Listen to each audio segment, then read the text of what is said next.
يا أيها الناس اتقوا ربكم إن زلزلة الساعة شيء عظيم إن زلزلة الساعة شيء عظيم يوم ترونها تذهل كل مرضعة عما أرضعت وتضع كل ذات حمل حملها وترى الناس سكارى وما هم بسكارى ولكن عذاب الله شديد. ومن الناس من يجادل في الله بغير علم ويتبع كل شيطان مريد كتب عليه أنه من تولاه فأنه يضله ويهديه إلى عذاب السعير. يا أيها الناس إن كنتم في ريب من البعث فإنا خلقناكم من تراب ثم من نطفة ثم من علقة ثم من مضغة مخلقة وغير مخلقة لنبين لكم ونقر في الأرحام ما نشاء إلى أجل مسمى ثم نخرجكم طفلا ثم لتبلغوا أشدكم ومنكم من يتوفى ومنكم من يرد إلى أرذل العمر لكي لا يعلم من بعد علم شيئا. وترى الأرض هامدة فإذا أنزلنا عليها الماء اهتزت وربت وأنبتت من كل زوج بهيج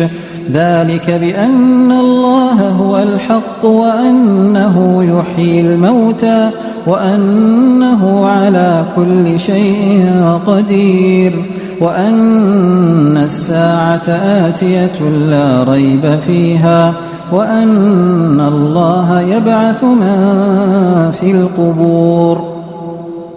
ومن الناس من يجادل في الله بغير علم ولا هدى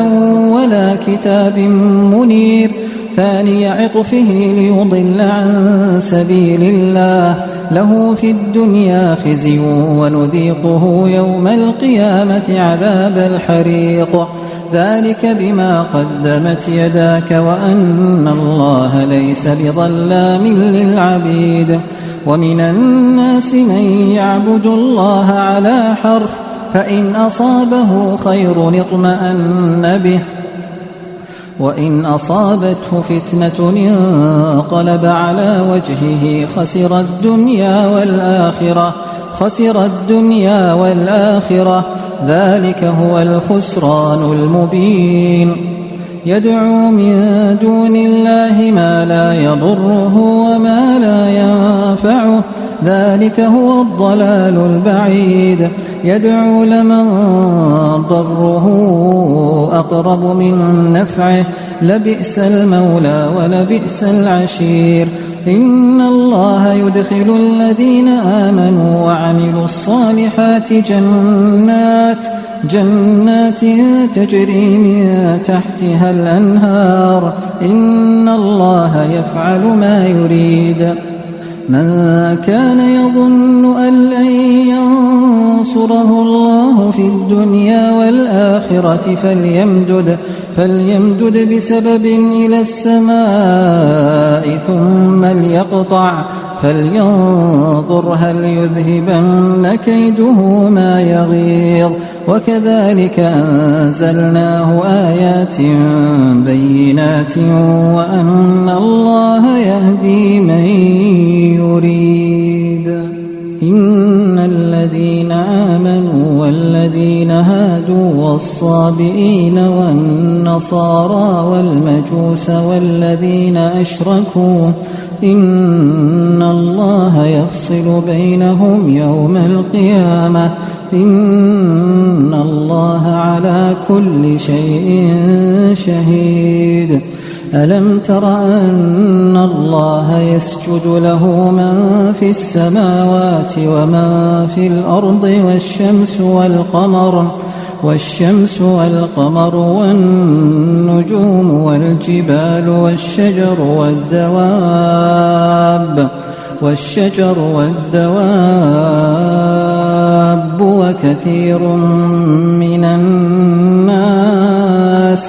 وكثير حق عليه العذاب ومن يهن الله فما له من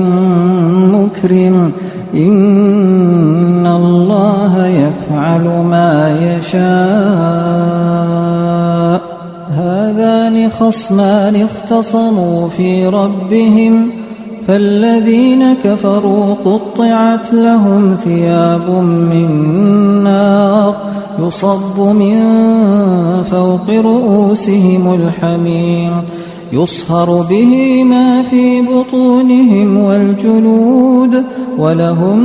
مقامع من حديد كلما أرادوا أن يخرجوا منها من غم أعيدوا فيها وذوقوا عذاب الحريق. إن الله يدخل الذين آمنوا وعملوا الصالحات جنات تجري من تحتها الأنهار يحلون فيها من أساور من ذهب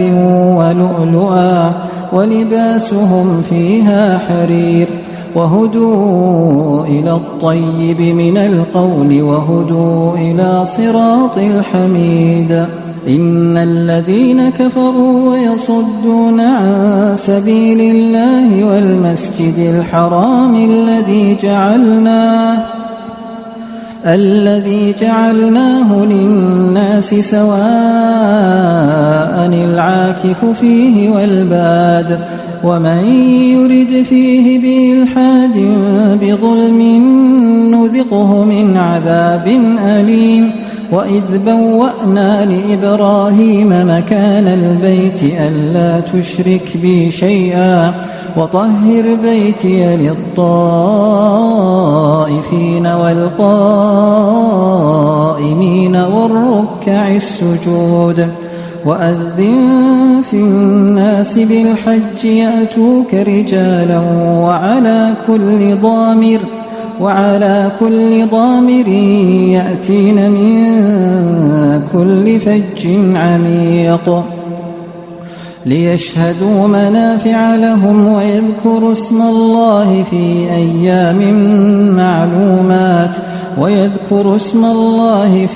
أيام معلومات على ما رزقهم من بهيمة الأنعام فكلوا منها وأطعموا البائس الفقير ثم ليقضوا تفثهم وليوفوا نذورهم وليطوفوا بالبيت العتيق. ذلك ومن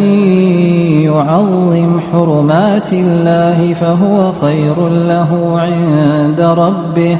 وأحلت لكم الأنعام إلا ما يتلى عليكم فاجتنبوا الرجس من الأوثان واجتنبوا قول الزور حنفاء لله غير مشركين به ومن يشرك بالله فكأنما خر من السماء فتخطفه الطير أو تهوي به الريح في مكان سحيق. ذلك ومن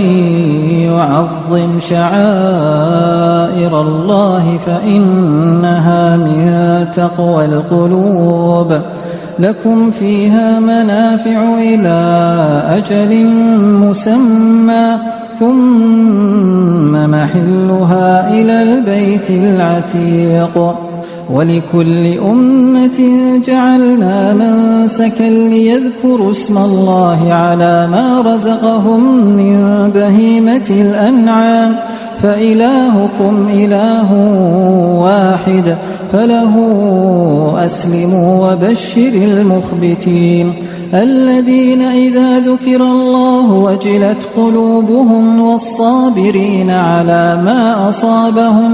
والصابرين على ما أصابهم والمقيم الصلاة ومما رزقناهم ينفقون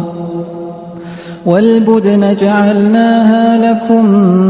من شعائر الله لكم فيها خير فاذكروا اسم الله عليها صواف فإذا وجبت جنوبها فكلوا منها وأطعموا القانع والمعتر كذلك سخرناها لكم لعلكم تشكرون لن ينال الله لحومها ولا دماؤها ولكن يناله التقوى منكم كذلك سخرها لكم لتكبروا الله على ما هداكم وبشر المحسنين إن الله يدافع عن الذين آمنوا إن الله لا يحب كل خوان كفور أذن للذين يقاتلون بأنهم ظلموا وإن الله على نصرهم لقدير الذين أخرجوا من ديارهم بغير حق إلا أن يقولوا ربنا الله ولولا دفع الله الناس بعضهم ببعض لهدمت صوامع وبيع وصلوات ومساجد يذكر فيها اسم الله كثيرا ولينصرن الله من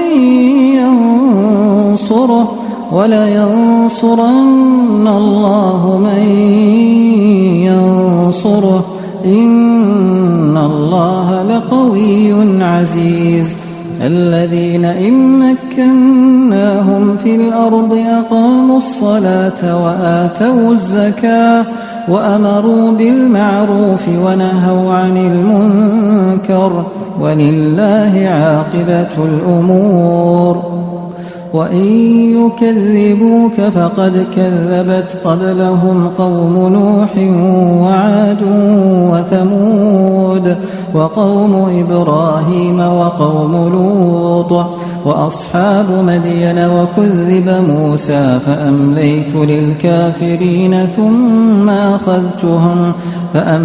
للكافرين ثم أخذتهم فكيف كان نكير فكأي من قرية أهلكناها وهي ظالمة فهي خاوية على عروشها وبئر معطلة وقصر مشيد أفلم يسيروا في الأرض فتكون لهم قلوب يعقلون بها أو آذان يسمعون بها فإنها لا تعمى الأبصار ولكن تعمى القلوب التي في الصدور ويستعجلونك بالعذاب ولن يخلف الله وعده وإن يوما عند ربك كألف سنة مما تعدون وكأي من قرية أمليت لها وهي ظالمة ثم أخذتها وإلي المصير قل يا أيها الناس إنما أنا لكم نذير مبين فالذين آمنوا وعملوا الصالحات لهم مغفرة ورزق كريم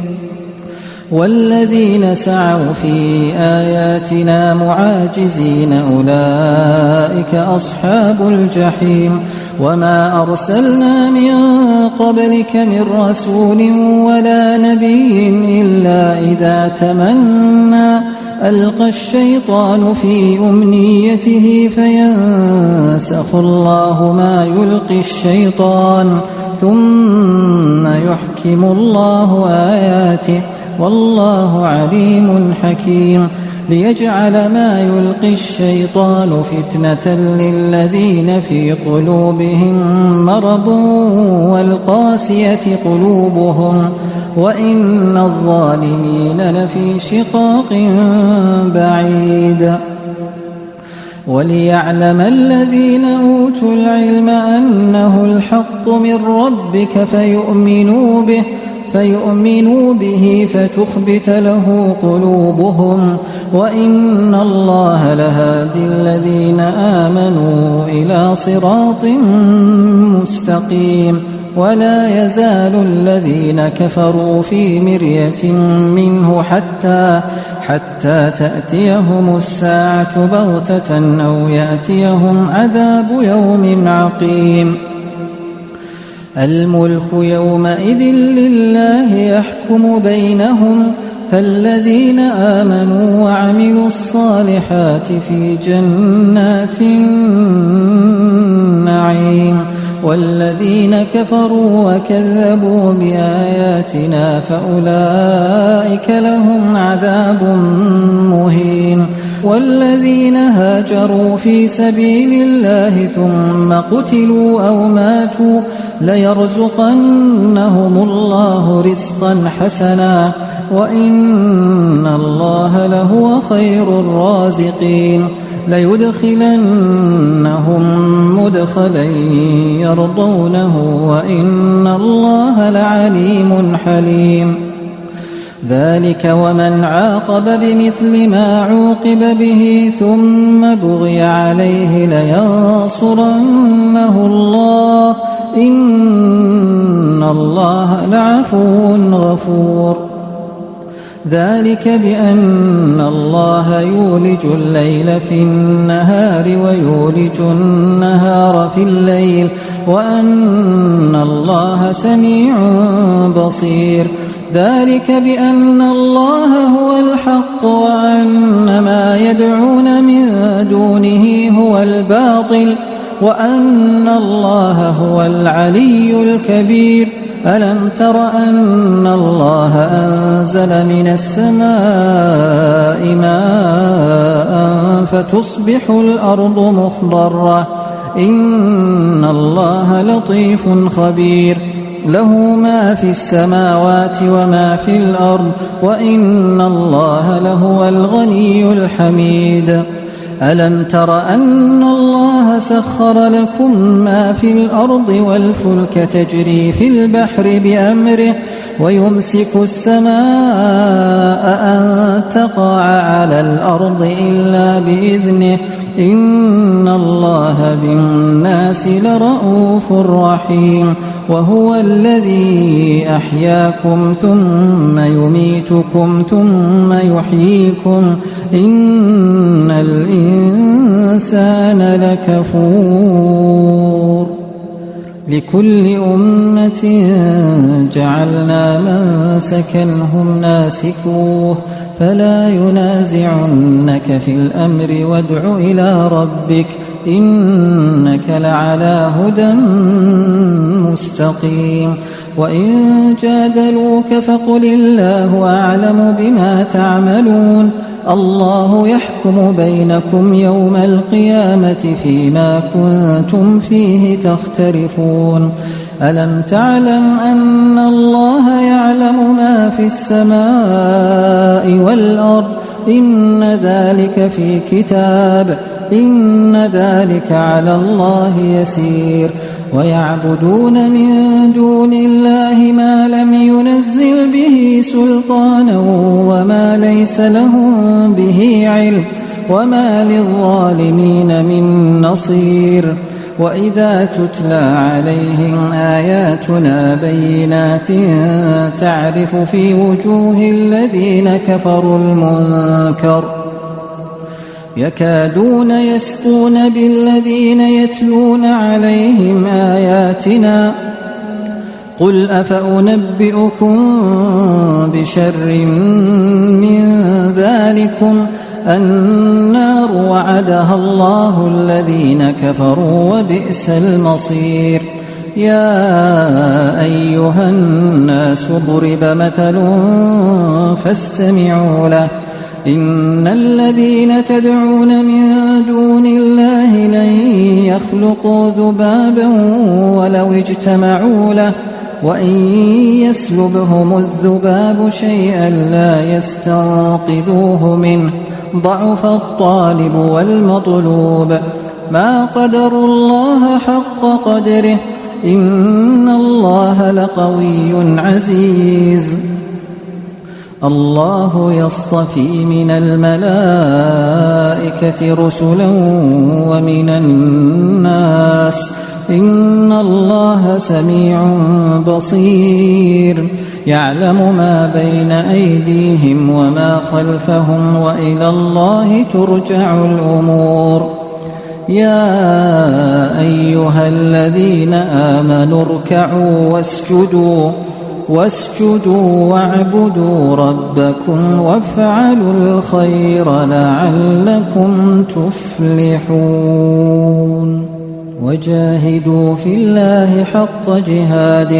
وجاهدوا في الله حق جهاده هو اجتباكم وما جعل عليكم في الدين من حرج ملة أبيكم إبراهيم هو سماكم المسلمين من قبل وفي هذا ليكون الرسول شهيدا عليكم وتكونوا شهداء على الناس فأقيموا الصلاة وآتوا الزكاة واعتصموا بالله هو مولاكم فنعم المولى ونعم النصير. أعوذ بالله من الشيطان الرجيم. بسم الله الرحمن الرحيم. سبحان الذي أسرى بعبده ليلا من المسجد الحرام إلى المسجد الأقصى الذي باركنا حوله لنريه من آياتنا إنه هو السميع البصير وآتينا موسى الكتاب وجعلناه هدى لبني إسرائيل ألا تتخذوا من دوني وكيلا ذرية من حملنا مع نوح إنه كان عبدا شكورا وقضينا إلى بني إسرائيل في الكتاب لتفسدن في الأرض مرتين ولتعلن علوا كبيرا فإذا جاء وعد أولاهما بعثنا عليكم عبادا لنا أولي بأس شديد فجاسوا خلال الديار وكان وعدا مفعولا ثم رددنا لكم الكرة عليهم وأمددناكم بأموال وبنين وجعلناكم أكثر نفيرا إن أحسنتم أحسنتم لأنفسكم وإن أسأتم فلها فإذا جاء وعد الآخرة ليسوءوا وجوهكم وليدخلوا المسجد كما دخلوه أول مرة وليتبروا ما علوا تتبيرا عسى ربكم أن يرحمكم وإن عدتم عدنا وجعلنا جهنم للكافرين حصيرا إن هذا القرآن يهدي للتي هي أقوم ويبشر المؤمنين الذين يعملون الصالحات أن لهم أجرا كبيرا وأن الذين لا يؤمنون بالآخرة أعتدنا لهم عذابا أليما ويدعو الإنسان بالشر دعاءه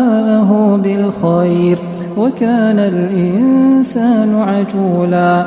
وجعلنا الليل والنهار آيتين فمحونا آية الليل وجعلنا آية النهار مبصرة لتبتغوا فضلا من ربكم ولتعلموا عدد السنين والحساب وكل شيء فصلناه تفصيلا وكل إنسان ألزمناه طائره في عنقه ونخرج له يوم القيامة كتابا يلقاه منشورا اقرأ كتابك كفى بنفسك اليوم عليك حسيبا من اهتدى فإنما يهتدي لنفسه ومن ضل فإنما يضل عليها ولا تزر وازرة أخرى وما كنا معذبين حتى نبعث رسولا وإذا أردنا أن نهلك قرية أمرنا متر فيها ففسقوا فيها فحق عليها القول فدمرناها تدميرا وكم أهلكنا من القرون من بعد نوح وكفى بربك بذنوب عباده خبيرا بصيرا من كان يريد العاجلة عجلنا له فيها ما نشاء لمن نريد ثم جعلنا له جهنم يصلاها مذموما مدحورا ومن أراد الآخرة وسعى لها سعيها وهو مؤمن فأولئك كان سعيهم مشكورا كلا نمد هؤلاء وهؤلاء من عطاء ربك وما كان عطاء ربك محظورا انظر كيف فضلنا بعضهم على بعض وللآخرة أكبر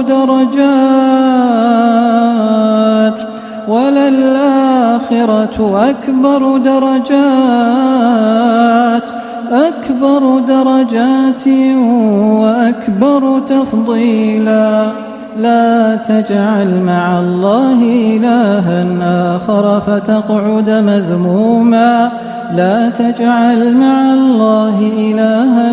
آخر فتقعد مذموما مخذولا وقضى ربك ألا تعبدوا إلا إياه وبالوالدين إحسانا إما يبلغن عندك الكبر أحدهما أو كلاهما فلا تقل لهما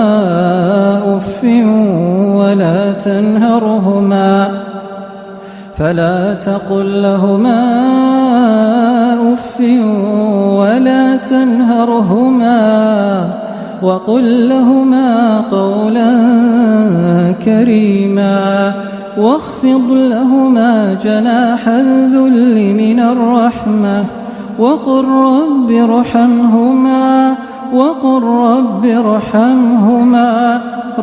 ارحمهما كما ربياني صغيرا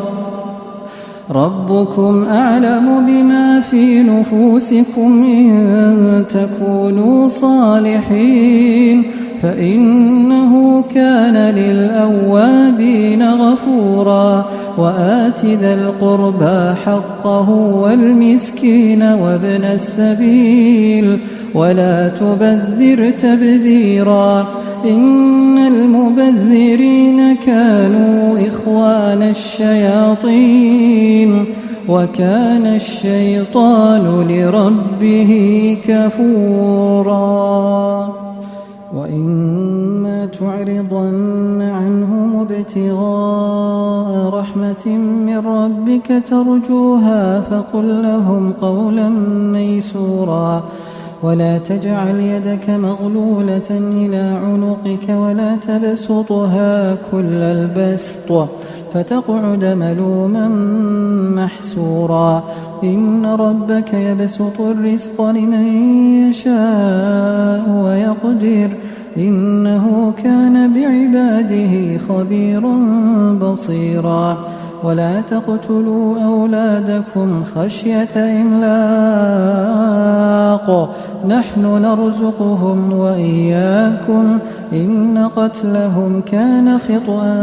كبيرا ولا تقربوا الزنا إنه كان فاحشة وساء سبيلا ولا تقتلوا النفس التي حرم الله إلا بالحق ومن قتل مظلوما فقد جعلنا لوليه سلطانا فلا يسرف في القتل إنه كان منصورا ولا تقربوا مال اليتيم إلا بالتي هي أحسن حتى يبلغ أشده وأوفوا بالعهد إن العهد كان مسؤولا وأوفوا الكيل إذا كلتم وزنوا بالقسطاس المستقيم ذلك خير وأحسن تأويلا ولا تقف ما ليس لك به علم إن السمع والبصر والفؤاد كل أولئك كان عنه مسؤولا ولا تمش في الأرض مرحا إنك لن تخرق الأرض ولن تبلغ الجبال طولا كل ذلك كان سيئه عند ربك مكروها ذلك مما أوحى إليك ربك من الحكمة ولا تجعل مع الله إلها آخر فتلقى في جهنم ملوما مدحورا أفأصفاكم ربكم بالبنين واتخذ من الملائكة إناثا إنكم لتقولون قولا عظيما ولقد صرفنا في هذا القرآن ليذكروا وما يزيدهم إلا نفورا قل لو كان معه آلهة كما يقولون إذا لابتغوا إلى ذي العرش سبيلا سبحانه وتعالى عما يقولون علوا كبيرا تسبح له السماوات السبع والأرض ومن فيهن وإن من شيء إلا يسبح بحمده ولكن لا تفقهون تسبيحهم إنه كان حليما غفورا وإذا قرأت القرآن جعلنا بينك وبين الذين لا يؤمنون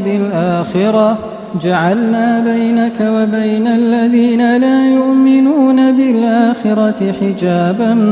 مستورا وجعلنا على قلوبهم أكنة أن يفقهوه وفي آذانهم وقرا وإذا ذكرت ربك في القرآن وحده ولوا على أدبارهم نفورا نحن أعلم بما يستمعون به إذ يستمعون إليك وإذ هم نجوى إذ يقول الظالمون إن تتبعون إلا رجلا مسحورا انظر كيف ضربوا لك الأمثال فضلوا فلا يستطيعون سبيلا وقالوا أئذا كنا عظاما ورفاتا أئنا لمبعوثون خلقا جديدا قل كونوا حجارة أو حديدا أو خلقا مما يكبر في صدوركم فسيقولون من يعيدنا قل الذي فطركم أول مرة فسينغضون إليك رؤوسهم ويقولون متاه قل عسى أن يكون قريبا يوم يدعوكم فتستجيبون بحمده وتظنون إن لبثتم إلا قليلا وقل لعبادي يقولوا التي هي أحسن إن الشيطان ينزغ بينهم إن الشيطان كان للإنسان عدوا مبينا ربكم أعلم بكم إن يشاء يرحمكم أو إن يشاء يعذبكم وما أرسلناك عليهم وكيلا وربك أعلم بما في السماوات والأرض ولقد فضلنا بعض النبيين على بعض وآتينا داود زبورا قل ادعوا الذين زعمتم من دونه فلا يملكون كشف الضر عنكم ولا تحويلا أولئك الذين يدعون يبتغون إلى ربهم الوسيلة أيهم أقرب ويرجون رحمته ويخافون عذابه إن عذاب ربك كان محذورا وإن من قرية إلا نحن مهلكوها قبل يوم القيامة أو معذبوها عذابا شديدا كان ذلك في الكتاب مسطورا وما منعنا أن نرسل بالآيات إلا أن كذب بها الأولون وآتينا ثمود الناقة مبصرة فظلموا بها وما نرسل بالآيات إلا تخويفا وإذ قلنا لك إن ربك أحاط بالناس وما جعلنا الرؤيا التي أريناك إلا فتنة للناس والشجرة الملعونة في القرآن ونخوفهم فما يزيدهم إلا طغيانا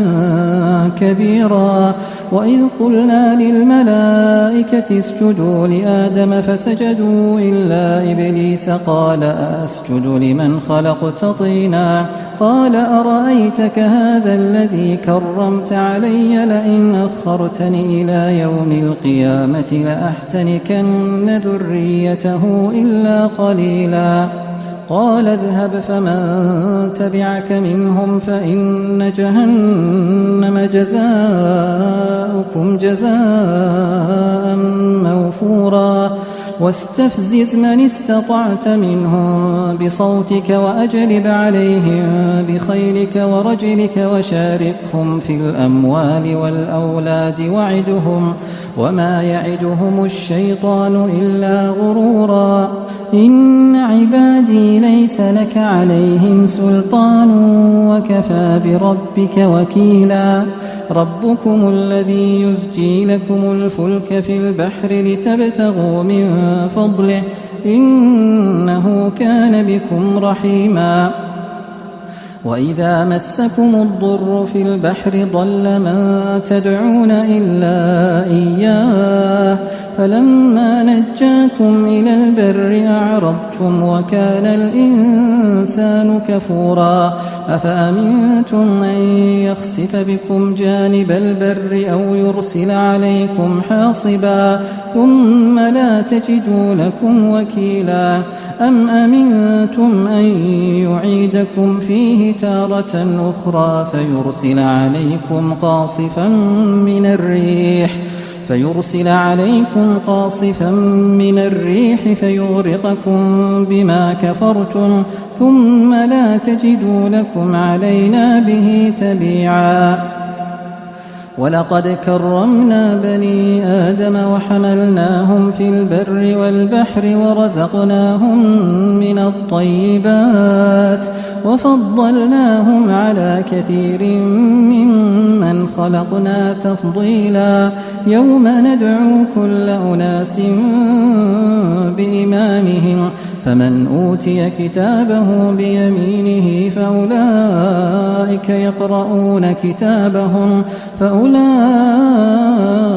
يقرؤون كتابهم ولا يظلمون فتيلا ومن كان في هذه أعمى فهو في الآخرة أعمى وأضل سبيلا وإن كادوا ليفتنونك عن الذي أوحينا إليك لتفتري علينا غيره وإذا لاتخذوك خليلا ولولا أن ثبتناك لقد كدت تركن إليهم شيئا قليلا إذا لأذقناك ضعف الحياة وضعف الممات ثم لا تجد لك علينا نصيرا وإن كادوا ليستفزونك من الأرض ليخرجوك منها وإذا لا يلبثون خلافك إلا قليلا سنة من قد أرسلنا قبلك من رسلنا ولا تجد لسنتنا تحويلا أقم الصلاة لدلوك الشمس إلى غسق الليل وقرآن الفجر إن قرآن الفجر كان مشهودا ومن الليل فتهجد به نافلة لك عسى أن يبعثك ربك مقاما محمودا وقل رب أدخلني مدخل صدق وأخرجني مخرج صدق واجعل لي من لدنك سلطانا نصيرا وقل جاء الحق وزهق الباطل إن الباطل كان زهوقا وننزل من القرآن ما هو شفاء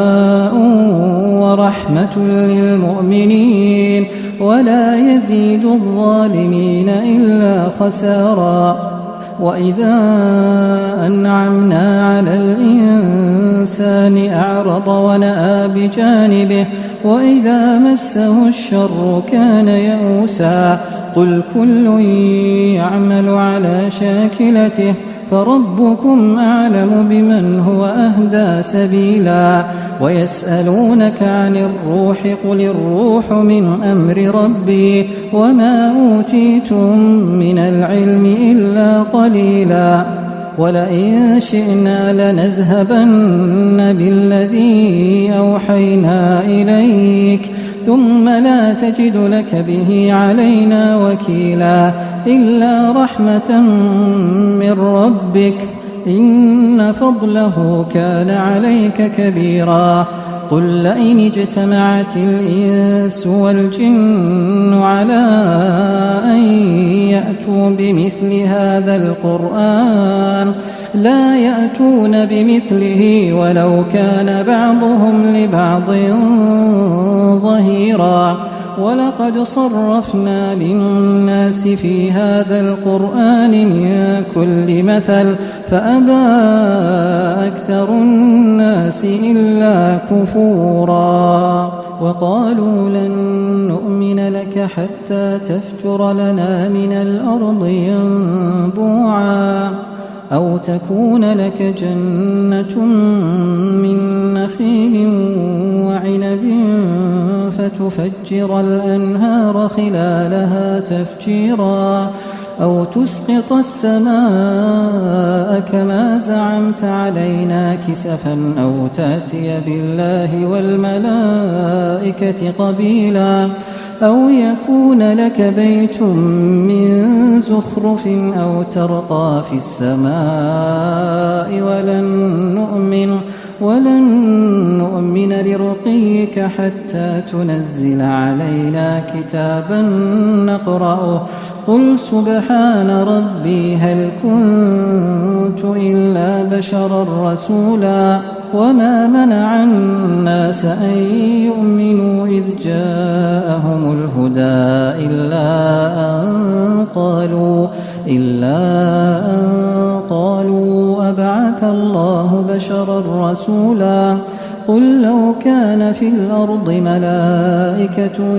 يمشون مطمئنين لنزلنا عليهم من السماء ملكا رسولا قل كفى بالله شهيدا بيني وبينكم إنه كان بعباده خبيرا بصيرا ومن يهد الله فهو المهتد ومن يضلل فلن تجد لهم أولياء من دونه ونحشرهم يوم القيامة على وجوههم عميا وبكما وصما مأواهم جهنم كلما خبت زدناهم سعيرا ذلك جزاؤهم بأنهم كفروا بآياتنا وقالوا أئذا كنا عظاما ورفاتا أئنا لمبعوثون خلقا جديدا أولم يروا أن الله الذي خلق السماوات والأرض قادر على أن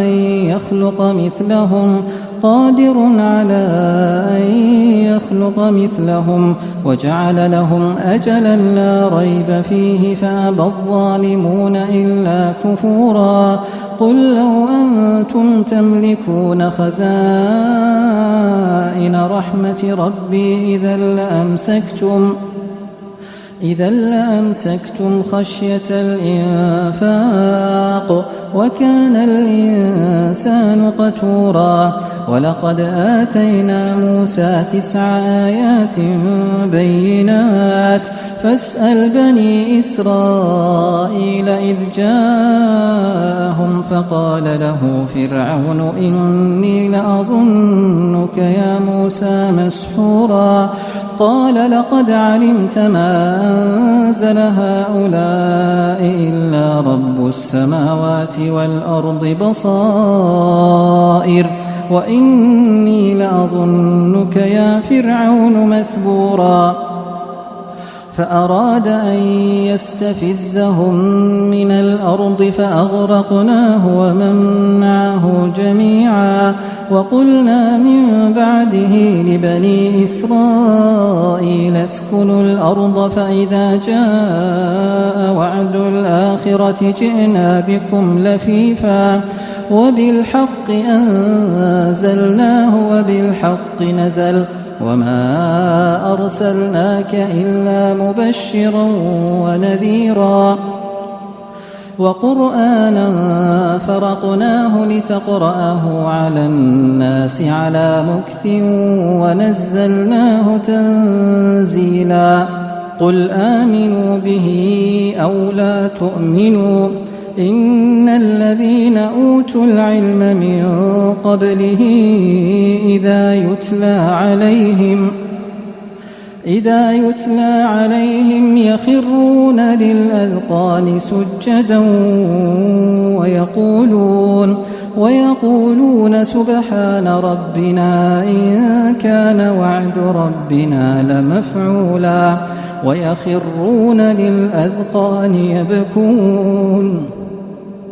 ويخرون للأذقان يبكون ويزيدهم خشوعا قل ادعوا الله أو ادعوا الرحمن أيما تدعوا فله الأسماء الحسنى ولا تجهر بصلاتك ولا تخافت بها وابتغ بين ذلك سبيلا وقل الحمد لله الذي لم يتخذ ولدا ولم يكن له شريك في الملك ولم يكن له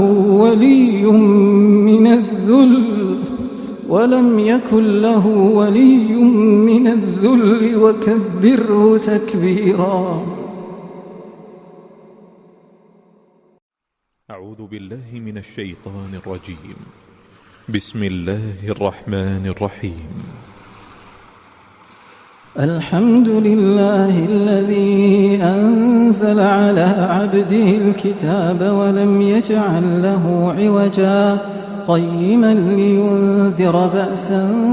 شديدا من لدنه ويبشر المؤمنين الذين يعملون الصالحات أن لهم أجرا حسنا ماكثين فيه أبدا وينذر الذين قالوا اتخذ الله ولدا ما لهم به من علم ولا لآبائهم كبرت كلمة تخرج من أفواههم إن يقولون إلا كذبا كبرت كلمة تخرج من أفواههم إن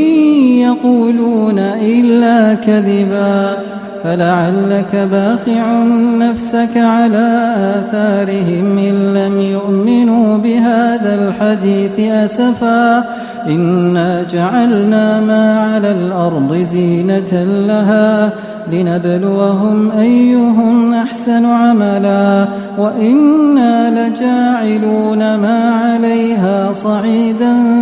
جرزا أم حسبت أن أصحاب الكهف والرقيم كانوا من آياتنا عجبا إذ أوى الفتية إلى الكهف فقالوا ربنا آتنا من لدنك رحمة وهيئ لنا من أمرنا رشدا فضربنا على آذانهم في الكهف سنين عددا ثم بعثناهم لنعلم أي الحزبين أحصى لما لبثوا أمدا نحن نقص عليك نبأهم بالحق إنهم فتية آمنوا بربهم وزدناهم هدى وربطنا على قلوبهم إذ قاموا فقالوا ربنا رب السماوات والأرض لن ندعو من دونه إلها لقد قلنا إذا شططا هؤلاء قومنا اتخذوا من دونه آلهة لولا يأتون عليهم بسلطان بين فمن أظلم ممن افترى على الله كذبا وإذ اعتزلتموهم وما يعبدون إلا الله فأووا إلى الكهف ينشر لكم ربكم من رحمته ويهيئ لكم من أمركم مرفقا وترى الشمس إذا طلعت تزاور عن كهفهم ذات اليمين وإذا غربت تقرضهم ذات الشمال وهم في فجوة منه ذلك من آيات الله من يهد الله فهو المهتد ومن يضلل فلن تجد له وليا مرشدا وتحسبهم أيقاظا وهم رقود ونقلبهم ذات اليمين وذات الشمال وكلبهم باسط ذراعيه بالوصيد لو اطلعت عليهم لوليت منهم فرارا ولملئت منهم رعبا وكذلك بعثناهم ليتساءلوا بينهم قال قائل منهم كم لبثتم قالوا لبثنا يوما أو بعض يوم قالوا ربكم أعلم بما لبثتم فبعثوا أحدكم بورقكم هذه إلى المدينة فلينظر أيها أزكى طعاما فليأتكم برزق منه وليتلطف ولا يشعرن بكم أحدا إنهم إن يظهروا عليكم يرجموكم أو يعيدوكم في ملتهم ولن تفلحوا إذا أبدا وكذلك أعثرنا عليهم ليعلموا أن وعد الله حق وأن الساعة لا ريب فيها إذ يتنازعون بينهم أمرهم فقالوا ابنوا عليهم بنيانا ربهم أعلم بهم قال الذين غلبوا على أمرهم لنتخذن عليهم مسجدا سيقولون ثلاثة رابعهم كلبهم ويقولون خمسة سادسهم كلبهم رجما بالغيب ويقولون سبعة وثامنهم كلبهم قل ربي أعلم بعدتهم ما يعلمهم إلا قليل فلا تمار فيهم إلا مراء ظاهرا ولا تستفت فيهم منهم أحدا ولا تقولن لشيء إني فاعل ذلك غدا إلا أن يشاء الله واذكر ربك إذا نسيت وقل عسى أن يهديني ربي لأقرب من هذا رشدا ولبثوا في كهفهم 300 سنين وازدادوا 9 قل الله أعلم بما لبثوا له غيب السماوات والأرض أبصر به وأسمع ما لهم من دونه من ولي ولا يشرك في حكمه أحدا واتل ما أوحي إليك من كتاب ربك لا مبدل لكلماته ولن تجد من دونه ملتحدا واصبر نفسك مع الذين يدعون ربهم بالغداة والعشي يريدون وجهه ولا تعد عيناك عنهم تريد زينة الحياة الدنيا ولا تطع من أغفلنا قلبه عن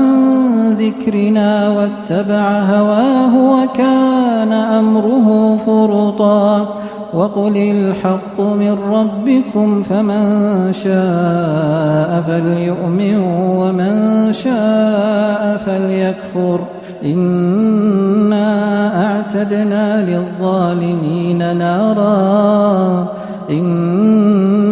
أعتدنا للظالمين نارا أحاط بهم سرادقها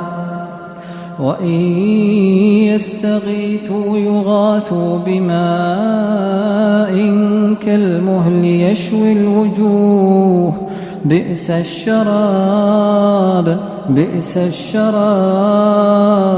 بئس الشراب وساءت مرتفقا إن الذين آمنوا وعملوا الصالحات إنا لا نضيع أجر من أحسن عملا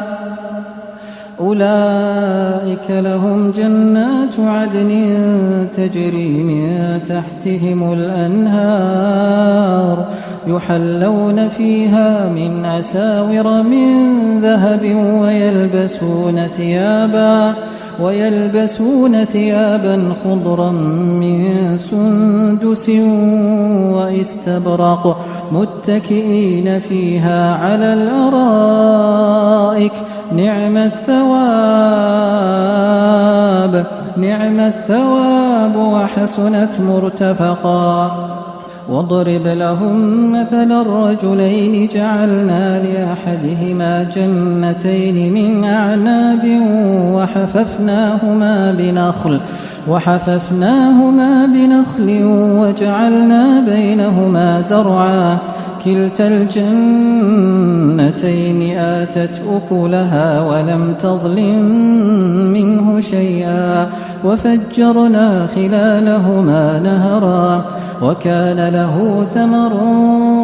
فقال لصاحبه وهو يحاوره أنا أكثر منك مالا وأعز نفرا ودخل جنته وهو ظالم لنفسه قال ما أظن أن تبيد هذه أبدا وما أظن الساعة قائمة ولئن رددت إلى ربي لأجدن خيرا منها منقلبا قال له صاحبه وهو يحاوره أكفرت بالذي خلقك من تراب ثم من نطفة ثم سواك رجلا لكن هو الله ربي ولا أشرك بربي أحدا ولولا إذ دخلت جنتك قلت ما شاء الله لا قوة إلا بالله إن ترني أنا أقل منك مالا وولدا فعسى ربي أن يؤتيني خيرا من جنتك ويرسل عليها حسبانا من السماء فتصبح صعيدا زلقا أو يصبح ماؤها غورا فلن تستطيع له طلبا وأحيط بثمره فأصبح يقلب كفيه على ما أنفق فيها وهي خاوية على عروشها ويقول يا ليتني لم أشرك بربي أحدا ولم تكن له فئة ينصرونه من دون الله وما كان منتصرا هنالك الولاية لله الحق هو خير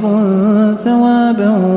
وخير عقبا واضرب لهم مثل الحياة الدنيا كماء إن أنزلناه من السماء فاختلط به نبات الأرض فأصبح هشيما تذروه الرياح وكان الله على كل شيء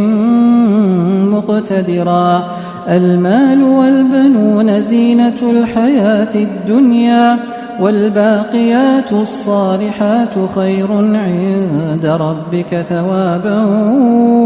وخير أملا ويوم نسير الجبال وترى الأرض بارزة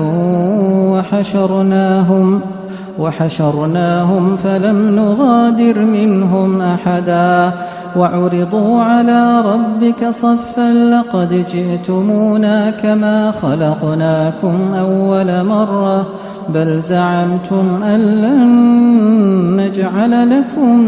موعدا ووضع الكتاب فترى المجرمين مشفقين مما فيه ويقولون يا ويلتنا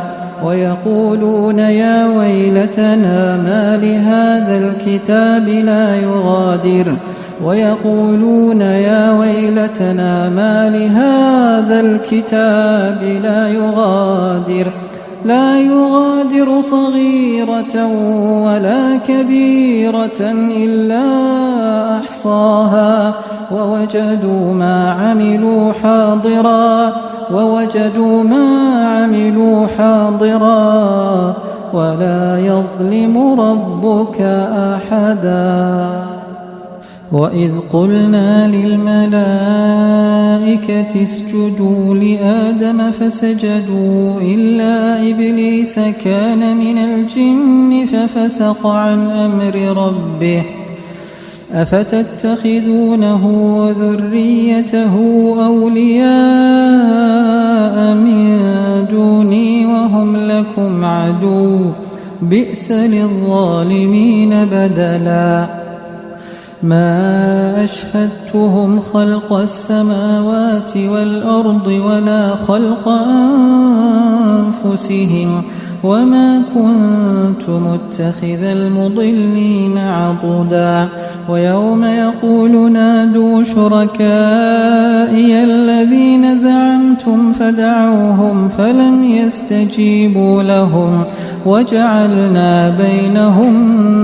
موبقا ورأى المجرمون النار فظنوا أنهم مواقعوها ولم يجدوا عنها مصرفا ولقد صرفنا في هذا القرآن للناس من كل مثل وكان الإنسان أكثر شيء جدلا وما منع الناس أن يؤمنوا إذ جاءهم الهدى ويستغفروا ربهم إلا أن تأتيهم سنة الأولين أو يأتيهم العذاب قبلا وما نرسل المرسلين إلا مبشرين ومنذرين ويجادل الذين كفروا بالباطل ليدحضوا به الحق واتخذوا آياتي وما أنذروا هزوا ومن أظلم ممن ذكر بآيات ربه فأعرض عنها ونسي ما قدمت يداه إنا جعلنا على قلوبهم أكنة أن يفقهوه وفي آذانهم وقرا وإن تدعهم إلى الهدى فلن يهتدوا إذا أبدا وربك الغفور ذو الرحمة لو يؤاخذهم بما كسبوا لعجل لهم العذاب بل لهم موعد لن يجدوا من دونه موئلا وتلك القرى أهلكناهم لما ظلموا وجعلنا لمهلكهم موعدا وإذ قال موسى لفتاه لا أبرح حتى أبلغ مجمع البحرين أو أمضي حقبا فلما بلغا مجمع بينهما نسيا حوتهما فاتخذ سبيله في البحر سربا فلما جاوزا قال لفتاه آتنا غداءنا لقد لقينا من سفرنا هذا نصبا قال أرأيت إذ أوينا إلى الصخرة فإني نسيت الحوت وما أنسانيه إلا الشيطان أن أذكره واتخذ سبيله في البحر عجبا قال ذلك ما كنا نبغ فارتدا على آثارهما قصصا فوجدا عبدا من عبادنا آتيناه رحمة من عندنا وعلمناه من لدنا علما قال له موسى هل أتبعك على أن تعلمني مما علمت رشدا قال إنك لن تستطيع معي صبرا وكيف تصبر على ما لم تحط به خبرا قال ستجدني إن شاء الله صابرا ولا أعصي لك أمرا قال فإن اتبعتني فلا تسألني عن شيء حتى أحدث لك منه ذكرا فانطلقا حتى إذا ركبا في السفينة خرقها قال أخرقتها لتغرق أهلها لقد جئت شيئا إمرا قال ألم أقل إنك لن تستطيع معي صبرا قال لا تؤاخذني بما نسيت ولا ترهقني من أمري عسرا فانطلقا حتى إذا لقيا غلاما فقتله قال أقتلت نفسا زكية بغير نفس لقد جئت شيئا نكرا قال ألم أقل لك إنك لن تستطيع معي صبرا قال إن سألتك عن شيء بعدها فلا تصاحبني قد بلغت من لدني عذرا فانطلقا حتى إذا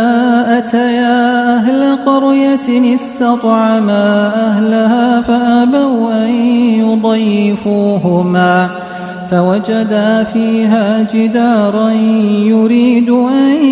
ينقض فأقامه قال لو شئت لاتخذت عليه أجرا قال هذا فراق بيني وبينك سأنبئك بتأويل ما لم تستطع عليه صبرا أما السفينة فكانت لمساكين يعملون في البحر فأردت أن أعيبها وكان وراءهم ملك يأخذ كل سفينة غصبا وأما الغلام فكان أبواه مؤمنين فخشينا أن يرهقهما طغيانا وكفرا فأردنا أن يبدلهما ربهما خيرا منه زكاة وأقرب رحما وأما الجدار فكان لغلامين يتيمين في المدينة وكان تحته كنز لهما وكان أبوهما صالحا فأراد ربك أن يبلغا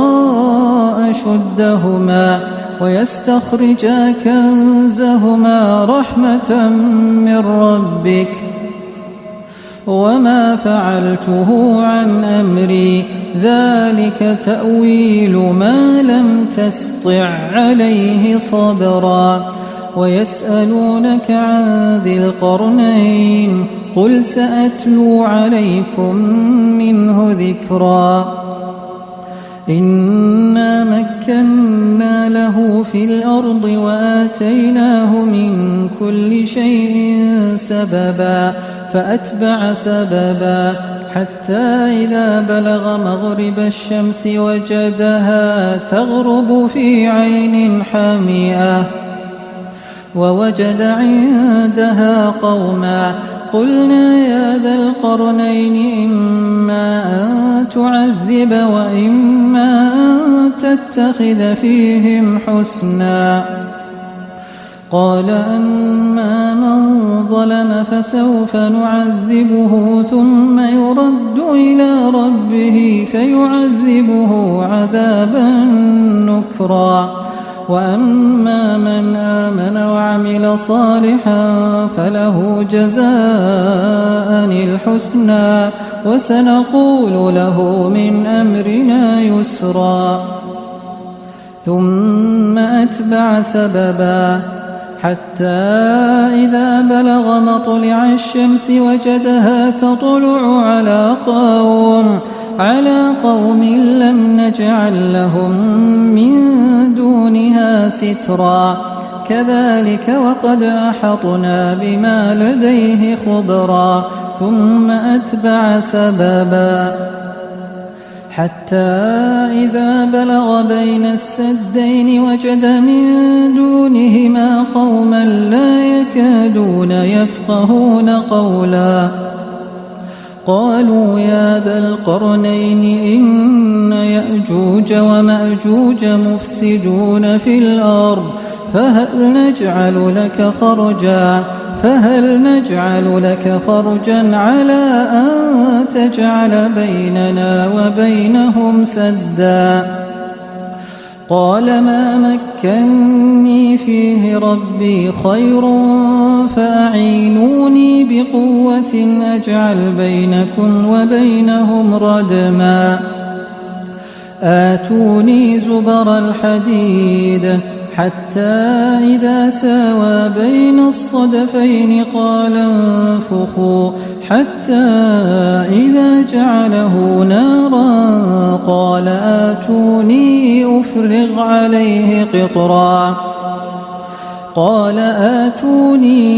أفرغ عليه قطرا فما استطاعوا أن يظهروه وما استطاعوا له نقبا قال هذا رحمة من ربي فإذا جاء وعد ربي جعله دكاء وكان وعد ربي حقا وتركنا بعضهم يومئذ يموج في بعض ونفخ في الصور فجمعناهم جمعا وعرضنا جهنم يومئذ للكافرين عرضا الذين كانت أعينهم في غطاء عن ذكري وكانوا لا يستطيعون سمعا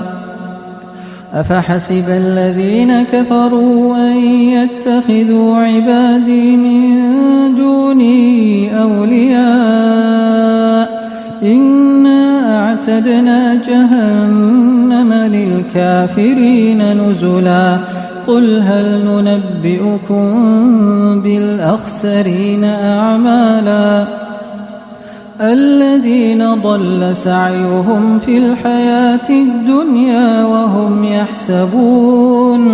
وهم يحسبون أنهم يحسنون صنعا أولئك الذين كفروا بآيات ربهم ولقائه فحبطت أعمالهم فلا نقيم لهم يوم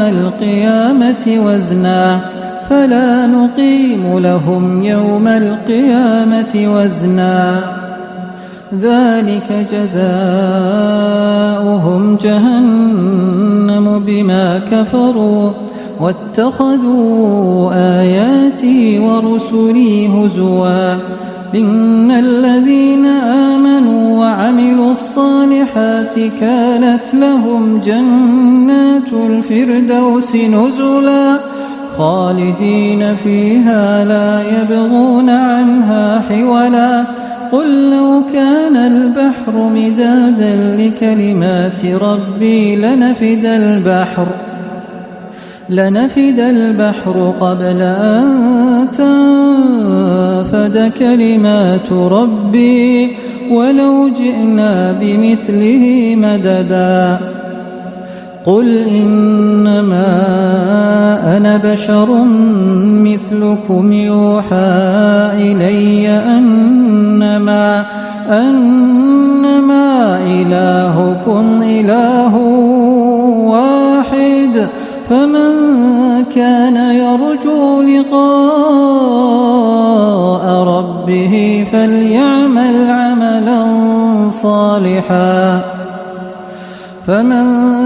يرجو لقاء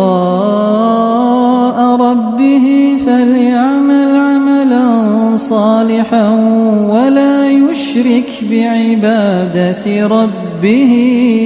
أحدا.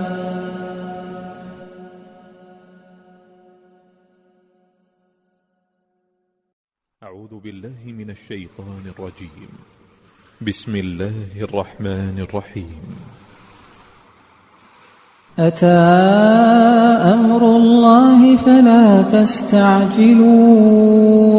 سبحانه وتعالى عما يشركون ينزل الملائكة بالروح من أمره على من يشاء من عباده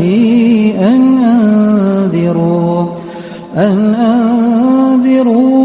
أنه لا إله إلا أنا فاتقون خلق السماوات والأرض بالحق تعالى عما يشركون خلق الإنسان من نطفة فإذا هو خصيم مبين والأنعام خلقها لكم فيها دفء ومنافع ومنها تأكلون ولكم فيها جمال حين تريحون وحين تسرحون وتحمل أثقالكم إلى بلد لم تكونوا بالغيه إلا بشق الأنفس إن ربكم لرؤوف رحيم والخيل والبغال والحمير لتركبوها وزينة ويخلق ما لا تعلمون وعلى الله قصد السبيل ومنها جائر ولو شاء لهداكم أجمعين هو الذي أنزل من السماء ماء لكم منه شراب ومنه شجر فيه تسيمون ينبت لكم به الزرع والزيتون والنخيل والأعناب ومن كل الثمرات إن في ذلك لآية لقوم يتفكرون وسخر لكم الليل والنهار والشمس والقمر والنجوم مسخرات بأمره إن في ذلك لآيات لقوم يعقلون وما ذرأ لكم في الأرض مختلفا ألوانه إن في ذلك لآية لقوم يذكرون وهو الذي سخر البحر لتأكلوا منه لحما طريا وتستخرجوا منه حلية تلبسونها وترى الفلك مواخر فيه ولتبتغوا من فضله ولعلكم تشكرون وألقى في الأرض رواسي أن تميد بكم وأنهارا وسبلا لعلكم تهتدون وعلامات وبالنجم هم يهتدون أفمن يخلق كمن لا يخلق أفلا تذكرون وإن تعدوا نعمة الله لا تحصوها إن الله لغفور رحيم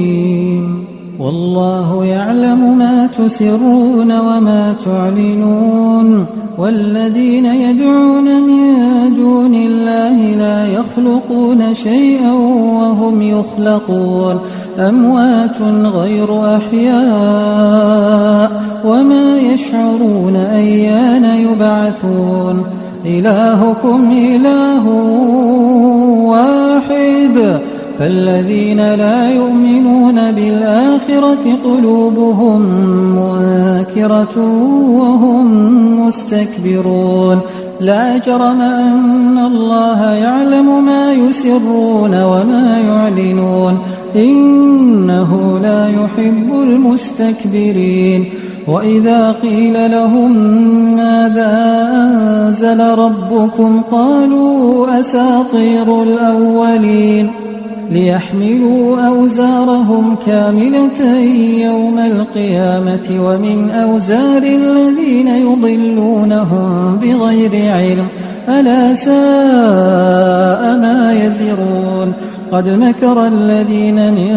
قبلهم فأتى الله بنيانهم من القواعد فخر عليهم السقف من فوقهم وآتاهم العذاب من حيث لا يشعرون ثم يوم القيامة يخزيهم ويقول أين شركائي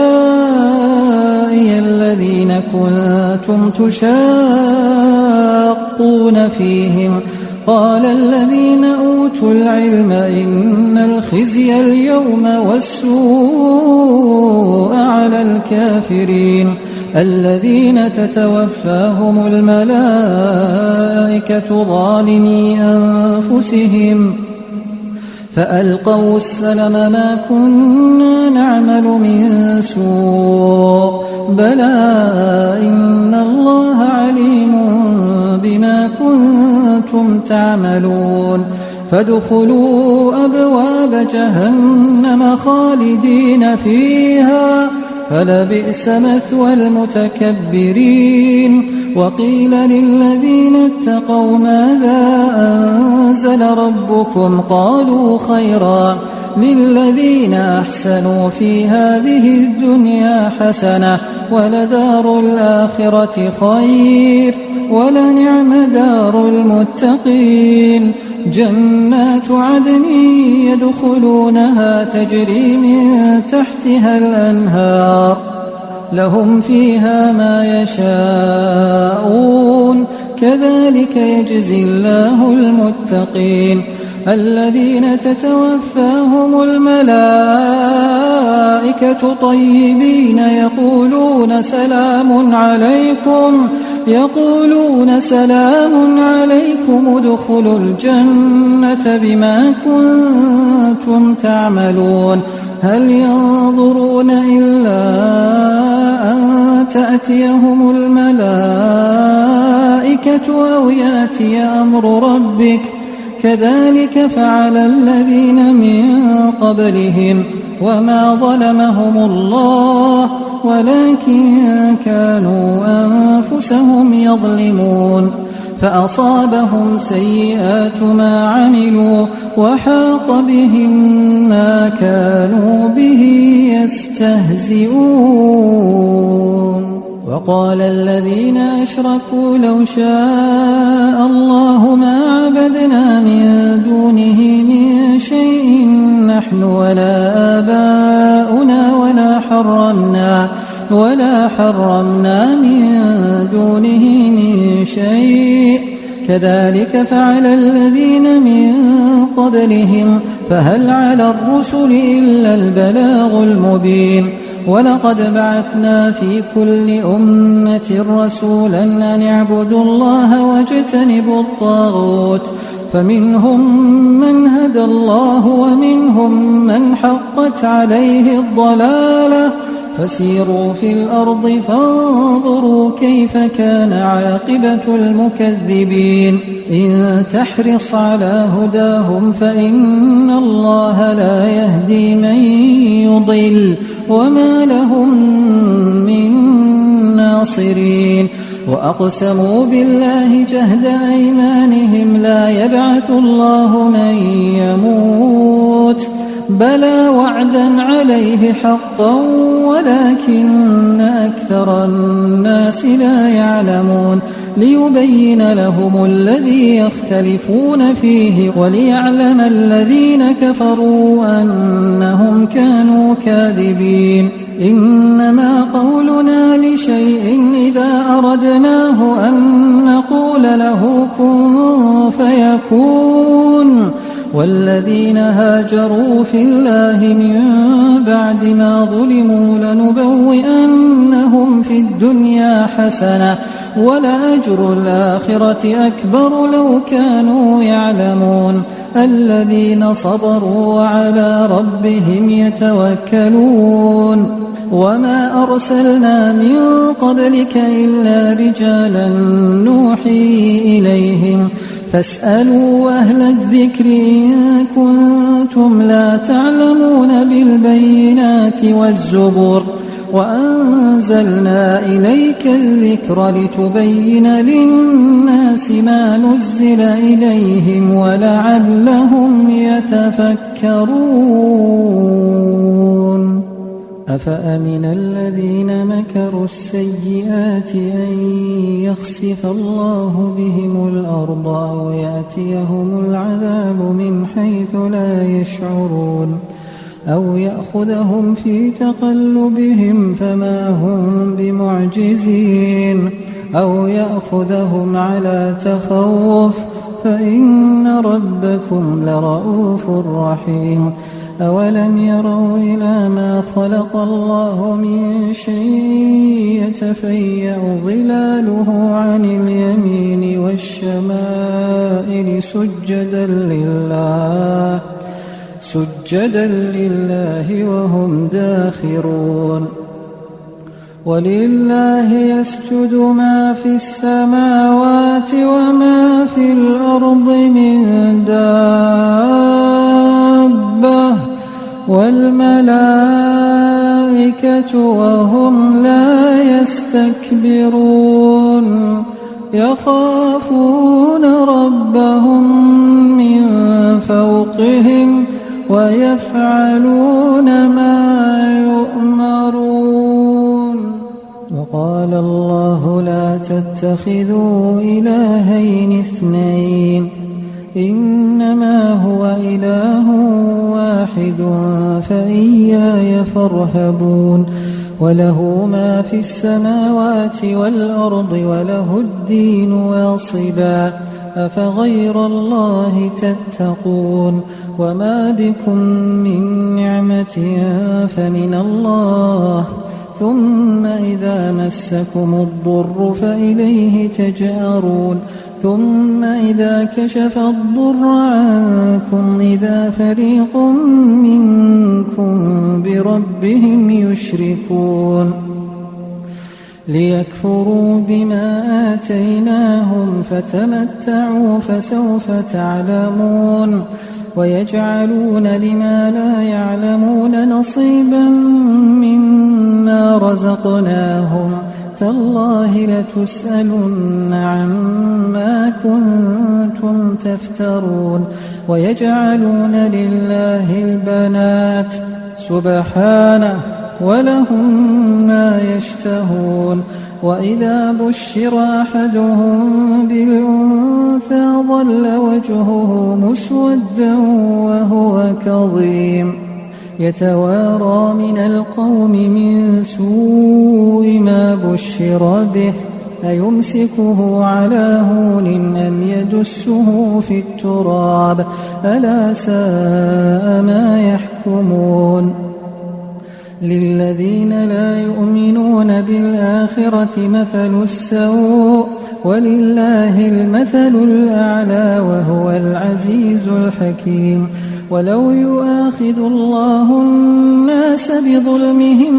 ما ترك عليها من دابة ولكن يؤخرهم إلى أجل مسمى فإذا جاء أجلهم لا يستأخرون ساعة ولا يستقدمون ويجعلون لله ما يكرهون وتصف ألسنتهم الكذب أن لهم الحسنى لا جرم أن لهم النار وأنهم مفرطون تالله لقد أرسلنا إلى من قبلك فزين لهم الشيطان أعمالهم فهو وليهم اليوم ولهم عذاب أليم وما أنزلنا عليك الكتاب إلا لتبين لهم الذي اختلفوا فيه وهدى ورحمة لقوم يؤمنون والله أنزل من السماء ماء فأحيا به الأرض بعد موتها إن في ذلك لآية لقوم يسمعون وإن لكم في الأنعام لعبرة نسقيكم مما في بطونه من بين فرث ودم لبنا خالصا سائغا للشاربين ومن ثمرات النخيل والأعناب تتخذون منه سكرا ورزقا حسنا إن في ذلك لآية لقوم يعقلون وأوحى ربك إلى النحل أن اتخذي من الجبال بيوتا ومن الشجر ومما يعرشون ثم كلي من كل الثمرات فاسلكي سبل ربك ذللا يخرج من بطونها شراب مختلف ألوانه فيه شفاء للناس إن في ذلك لآية لقوم يتفكرون والله خلقكم ثم يتوفاكم ومنكم من يرد إلى أرذل العمر لكي لا يعلم بعد علم شيئا إن الله عليم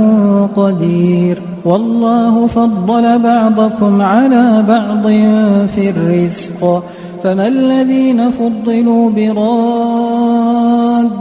رزقهم على ما ملكت أيمانهم فهم فيه سواء أفبنعمة الله يجحدون والله جعل لكم من أنفسكم أزواجا وجعل لكم من أزواجكم بنين وحفدة ورزقكم من الطيبات أفبالباطل يؤمنون وبنعمة الله هم يكفرون ويعبدون من دون الله ما لا يملك لهم رزقا من السماوات والأرض شيئا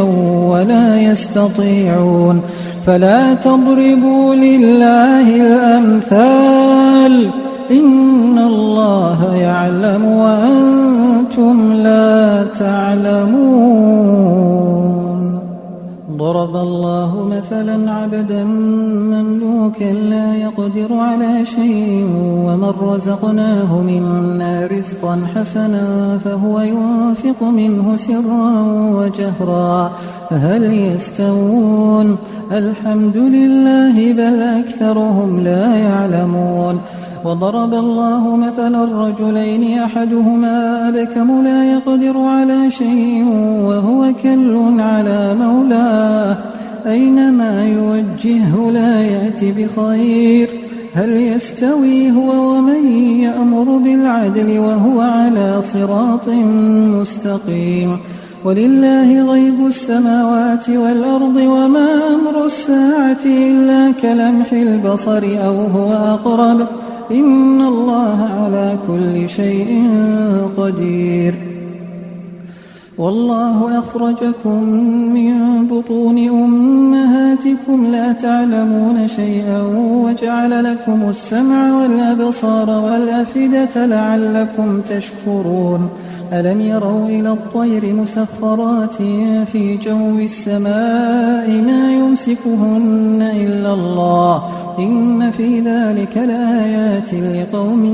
يؤمنون والله جعل لكم من بيوتكم سكنا وجعل لكم من جلود الأنعام بيوتا تستخفونها يوم ظعنكم ويوم إقامتكم ومن أصوافها وأوبارها وأشعارها أثاثا ومتاعا إلى حين والله جعل لكم مما خلق ظلالا وجعل لكم من الجبال أكنانا وجعل لكم سرابيل تقيكم الحر وسرابيل تقيكم بأسكم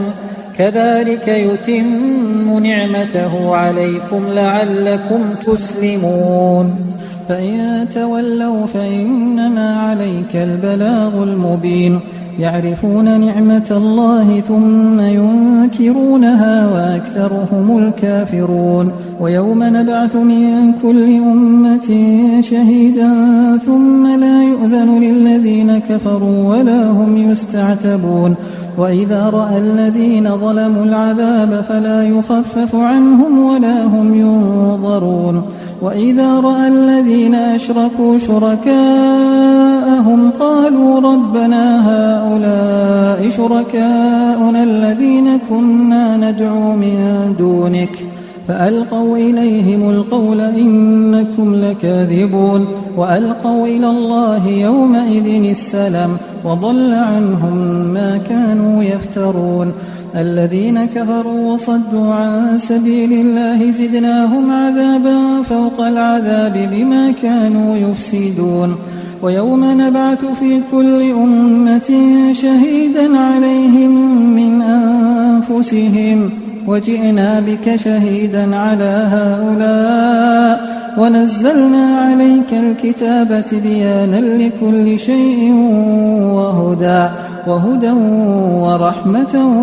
وبشرى للمسلمين إن الله يأمر بالعدل والإحسان وإيتاء ذي القربى وينهى عن الفحشاء والمنكر والبغي يعظكم لعلكم تذكرون وأوفوا بعهد الله إذا عاهدتم ولا تنقضوا الأيمان بعد توكيدها وقد جعلتم الله عليكم كفيلا إن الله يعلم ما تفعلون ولا تكونوا كالتي نقضت غزلها من بعد قوة أنكاثا تتخذون أيمانكم دخلا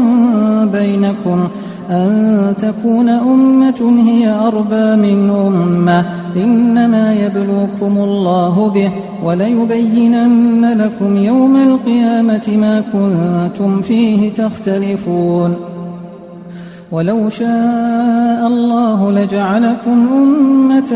واحدة ولكن يضل من يشاء ويهدي من يشاء ولتسألن عما كنتم تعملون ولا تتخذوا أيمانكم دخلا بينكم فتزل قدم بعد ثبوتها وتذوقوا السوء بما صددتم عن سبيل الله ولكم عذاب عظيم ولا تشتروا بعهد الله ثمنا قليلا إنما عند الله هو خير لكم إن كنتم تعلمون ما عندكم ينفد وما عند الله باق ولنجزين الذين صبروا أجرهم بأحسن ما كانوا يعملون من عمل صالحا من ذكر أو أنثى وهو مؤمن فلنحيينه حياة طيبة ولنجزينهم أجرهم بأحسن ما كانوا يعملون فإذا قرأت القرآن فاستعذ بالله من الشيطان الرجيم إنه ليس له سلطان على الذين آمنوا وعلى ربهم يتوكلون إنما سلطانه على الذين يتولونه والذين هم به مشركون وإذا بدلنا آية مكان آية والله أعلم بما ينزل قالوا إنما أنت مفتر بل أكثرهم لا يعلمون قل نزله روح القدس من ربك بالحق ليثبت الذين آمنوا وهدى وبشرى للمسلمين ولقد نعلم أنهم يقولون إنما يعلمه بشر لسان الذي يلحدون إليه أعجمي وهذا لسان عربي مبين إن الذين لا يؤمنون بآيات الله لا يهديهم الله ولهم عذاب أليم إنما يفترون يفتري الكذب الذين لا يؤمنون بآيات الله وأولئك هم الكاذبون. من كفر بالله من بعد إيمانه إلا من أكره وقلبه مطمئن بالإيمان، ولكن من شرح بالكفر صدرا فعليهم غضب من الله ولهم عذاب عظيم. ذلك بأنهم استحبوا الحياة الدنيا على الآخرة وأن الله لا يهدي القوم الكافرين. أولئك الذين طبع الله على قلوبهم وسمعهم وأبصارهم وأولئك هم الغافلون. لا جرم أنهم في الآخرة هم الخاسرون. ثم إن ربك للذين هاجروا من بعد ما فتنوا ثم جاهدوا وصبروا إن ربك من بعدها لغفور رحيم. يوم تأتي كل نفس تجادل عن نفسها وتوفى كل نفس ما عملت وهم لا يظلمون. وضرب الله مثلا قرية كانت آمنة مطمئنة يأتيها رزقها رغدا من كل مكان فكفرت بأنعم الله فأذاقها الله لباس الجوع والخوف بما كانوا يصنعون. ولقد جاءهم رسول منهم فكذبوه فأخذهم العذاب وهم ظالمون. فكلوا مما رزقكم الله حلالا طيبا واشكروا نعمة الله إن كنتم إياه تعبدون. إنما حرم عليكم الميتة والدم ولحم الخنزير وما أهل لغير الله به فمن اضطر غير باغ ولا عاد فإن الله غفور رحيم. ولا تقولوا لما تصف ألسنتكم الكذب هذا حلال وهذا حرام لتفتروا على الله الكذب إن الذين يفترون على الله الكذب لا يفلحون. متاع قليل ولهم عذاب أليم. وعلى الذين هادوا حرمنا ما قصصنا عليك من قبل وما ظلمناهم ولكن كانوا أنفسهم يظلمون. ثم إن ربك للذين عملوا السوء بجهالة ثم تابوا من بعد ذلك وأصلحوا إن ربك من بعدها لغفور رحيم. إن إبراهيم كان أمة قانتا لله حنيفا ولم يك من المشركين شاكرا لأنعمه اجتباه وهداه إلى صراط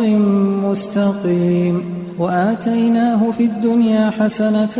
وإنه في الآخرة لمن الصالحين. ثم أوحينا إليك أن اتبع ملة إبراهيم حنيفا وما كان من المشركين. إنما جعل السبت على الذين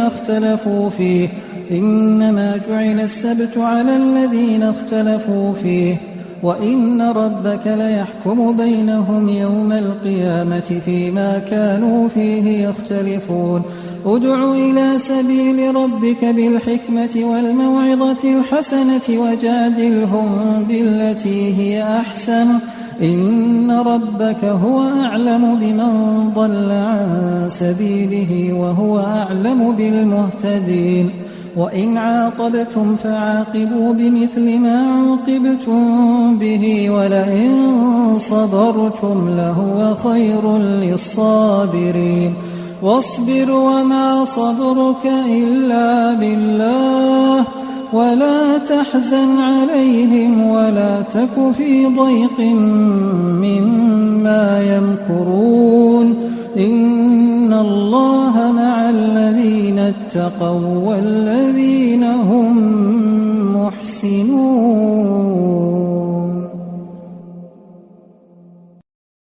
أعوذ بالله من الشيطان الرجيم. بسم الله الرحمن الرحيم. ألف لام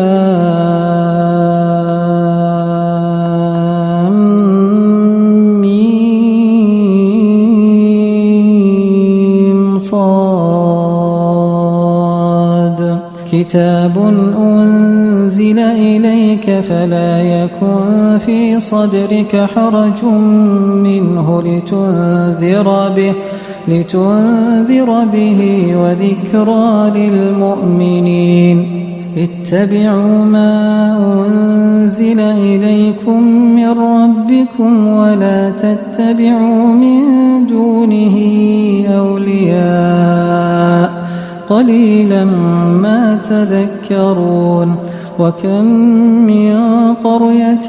أهلكناها فجاءها بأسنا بياتا أو هم قائلون. فما كان دعواهم إذ جاءهم بأسنا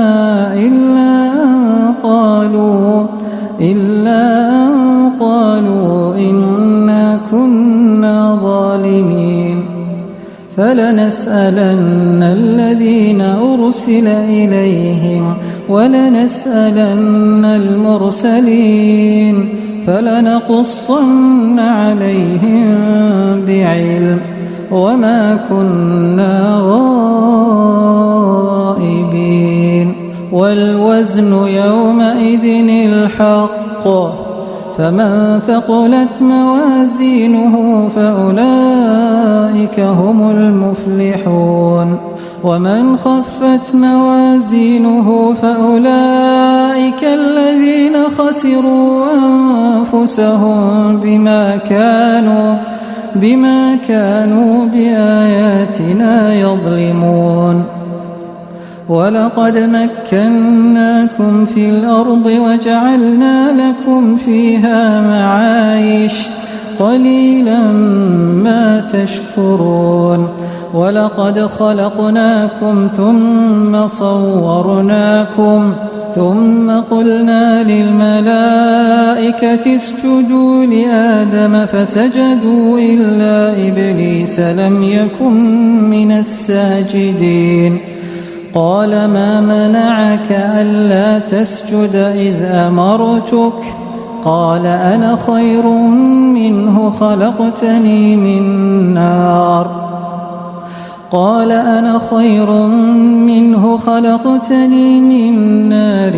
وخلقته من طين.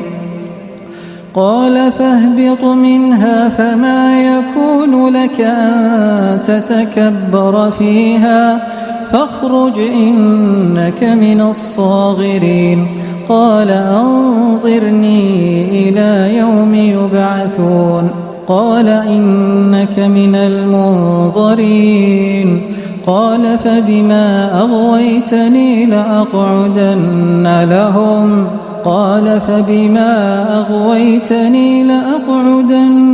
لهم صراطك المستقيم.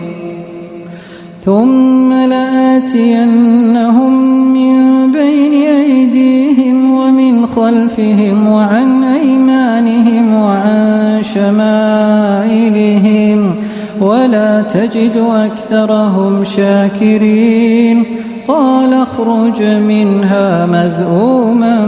مدحورا لمن تبعك منهم لأملأن جهنم منكم أجمعين. ويا آدم اسكن أنت وزوجك الجنة فكلا من حيث شئتما ولا تقربا هذه الشجرة فتكونا من الظالمين.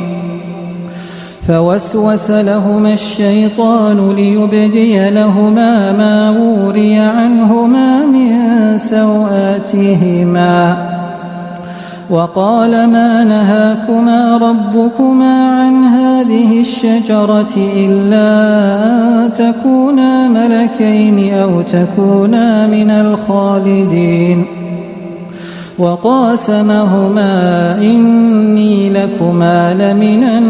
الناصحين فدلاهما بغرور فلما ذاقا الشجرة بدت لهما سوآتهما وطفقا يخصفان عليهما من ورق الجنة وناداهما ربهما ألم أنهكما عن تلكما الشجرة وأقل لكما إن الشيطان لكما عدو مبين قالا ربنا ظلمنا أنفسنا وإن لم تغفر لنا وترحمنا لنكونن من الخاسرين قال اهبطوا بعضكم لبعض عدو ولكم في الأرض مستقر ومتاع إلى حين قال فيها تحيون وفيها تموتون ومنها تخرجون يا بني آدم قد أنزلنا عليكم لباسا يواري سوآتكم وريشا ولباس التقوى ذلك خير ذلك من آيات الله لعلهم يذكرون يا بني آدم لا يفتننكم الشيطان كما أخرج أبويكم من الجنة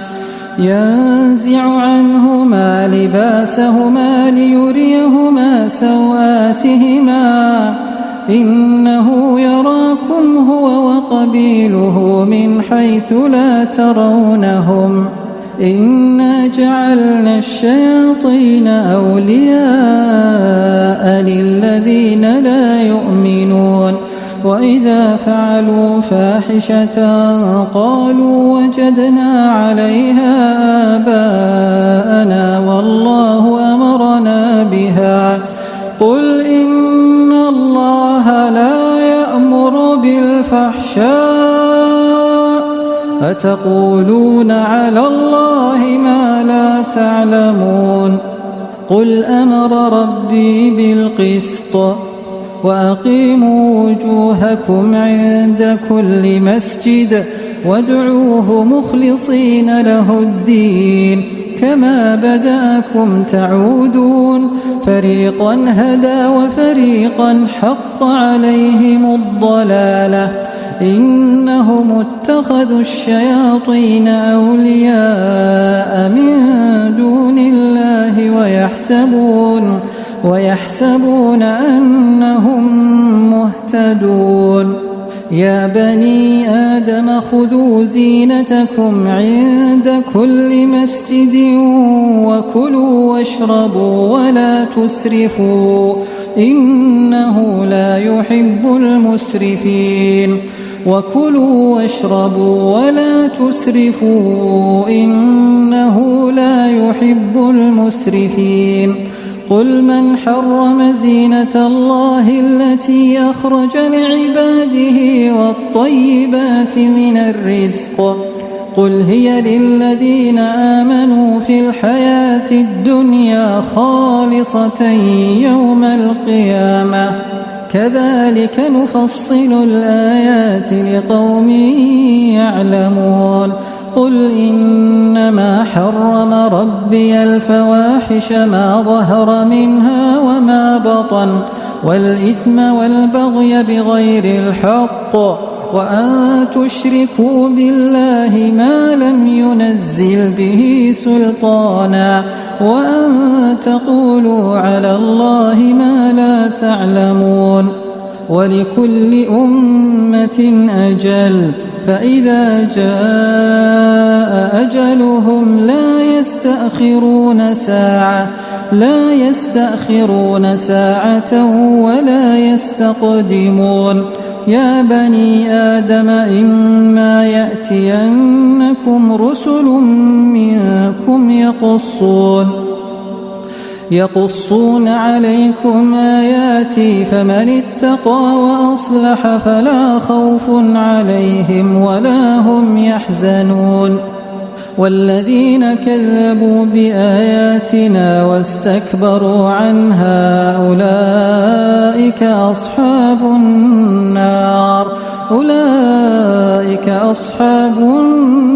هم فيها خالدون فمن أظلم ممن افترى على الله كذبا أو كذب بآياته أولئك ينالهم نصيبهم من الكتاب حتى إذا جاءتهم رسلنا يتوفونهم قالوا أين ما كنتم تدعون من دون الله قالوا ضلوا عنا وشهدوا على أنفسهم أنهم كانوا كافرين قال ادخلوا في قد خلت من قبلكم من الجن والإنس في النار كلما دخلت أمة لعنت أختها حتى إذا اداركوا فيها جميعا قالت أخراهم لأولاهم ربنا هؤلاء أضلونا فآتهم عذابا ضعفا من النار قال لكل ضعف ولكن لا تعلمون وقالت أولاهم لأخراهم فما كان لكم علينا من فضل فذوقوا العذاب بما كنتم تكسبون إن الذين كذبوا بآياتنا واستكبروا عنها لا تفتح لهم أبواب السماء ولا يدخلون الجنة حتى يلج الجمل في سم الخياط وكذلك نجزي المجرمين لهم من جهنم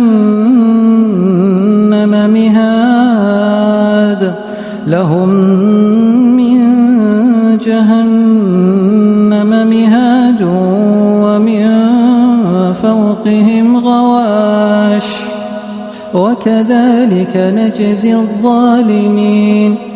والذين آمنوا وعملوا الصالحات لا نكلف نفسا إلا وسعها أولئك أصحاب الجنة هم فيها خالدون ونزعنا ما في صدورهم من غل تجري من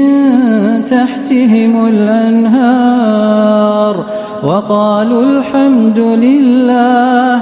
الذي هدانا لهذا وما كنا لنهتدي لولا أن هدانا الله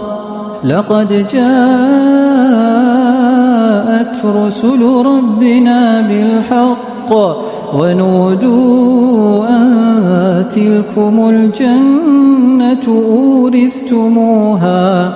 أورثتموها بما كنتم تعملون ونادى أصحاب الجنة أصحاب النار أن قد وجدنا وجدنا ما وعدنا ربنا حقا فهل وجدتم ما وعد ربكم حقا قالوا نعم فأذن مؤذن بينهم اللعنة الله على الظالمين الذين يصدون عن سبيل الله ويبغونها عوجا وهم بالآخرة كافرون وبينهما حجاب وعلى الأعراف رجال يعرفون كلا بسيماهم ونادوا أصحاب الجنة أن سلام عليكم لم يدخلوها وهم يطمعون وإذا صرفت أبصارهم تلقاء أصحاب النار قالوا ربنا لا تجعلنا مع القوم الظالمين ونادى أصحاب الأعراف رجالا يعرفونهم بسيماهم قالوا ما أغنى عنكم جمعكم وما كنتم تستكبرون أهؤلاء الذين أقسمتم لا ينالهم الله برحمة ادخلوا الجنة لا خوف عليكم ولا أنتم تحزنون ونادى أصحاب النار أصحاب الجنة أن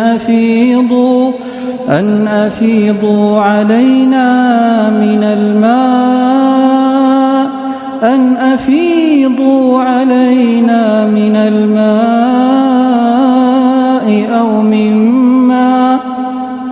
أو مما رزقكم الله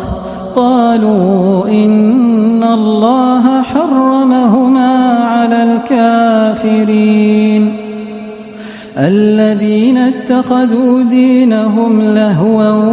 ولعبا وغرتهم الحياة الدنيا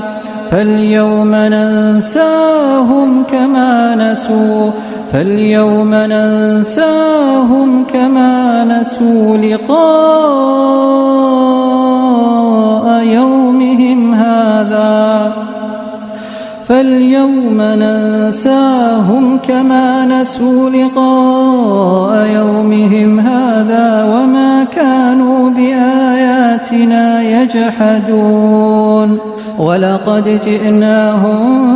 بكتاب فصلناه على علم هدى ورحمة لقوم يؤمنون هل ينظرون إلا تأويله يوم يأتي تأويله يقول الذين نسوه من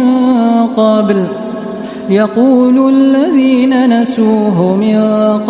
قد جاءت رسل ربنا بالحق فهل لنا من شفعاء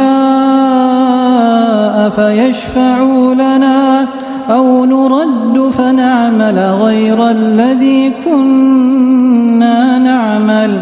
قد خسروا أنفسهم وضل عنهم ما كانوا يفترون إن ربكم الله الذي خلق السماوات والأرض في 6 أيام ثم استوى على العرش يغشي الليل النهار يطلبه حثيثا والشمس والقمر والنجوم مسخرات بأمره ألا له الخلق والأمر تبارك الله رب العالمين ادعوا ربكم تضرعا وخفية إنه لا يحب المعتدين ولا تفسدوا في الأرض بعد إصلاحها وادعوه خوفا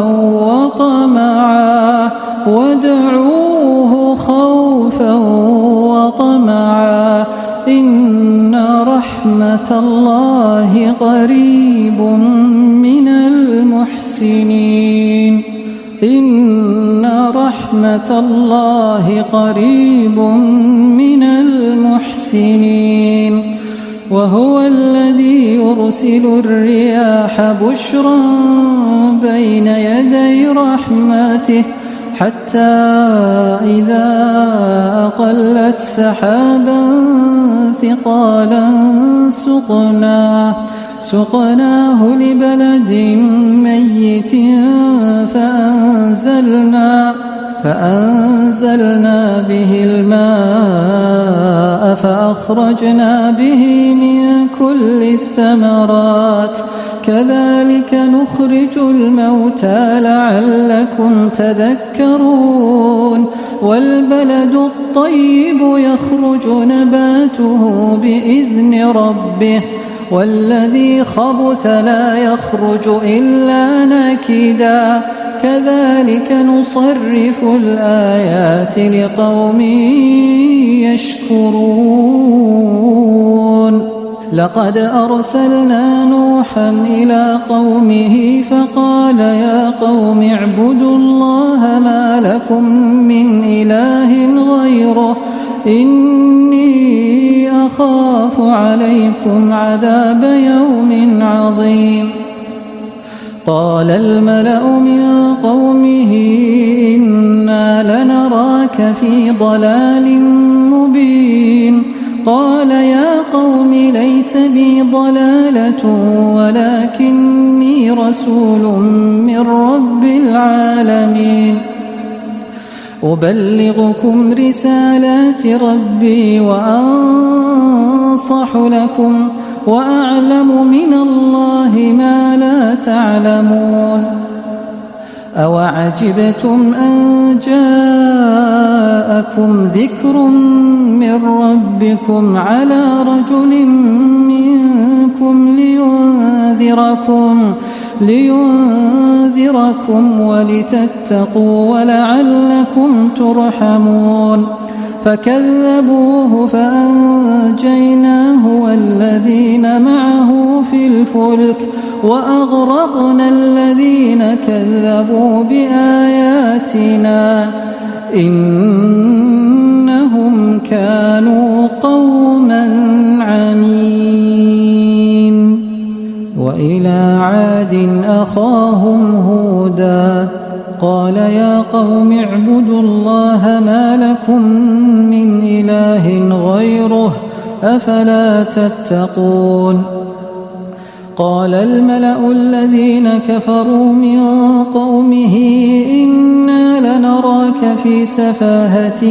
وإنا لنظنك من الكاذبين قال يا قوم ليس بي سفاهة ولكني رسول من رب العالمين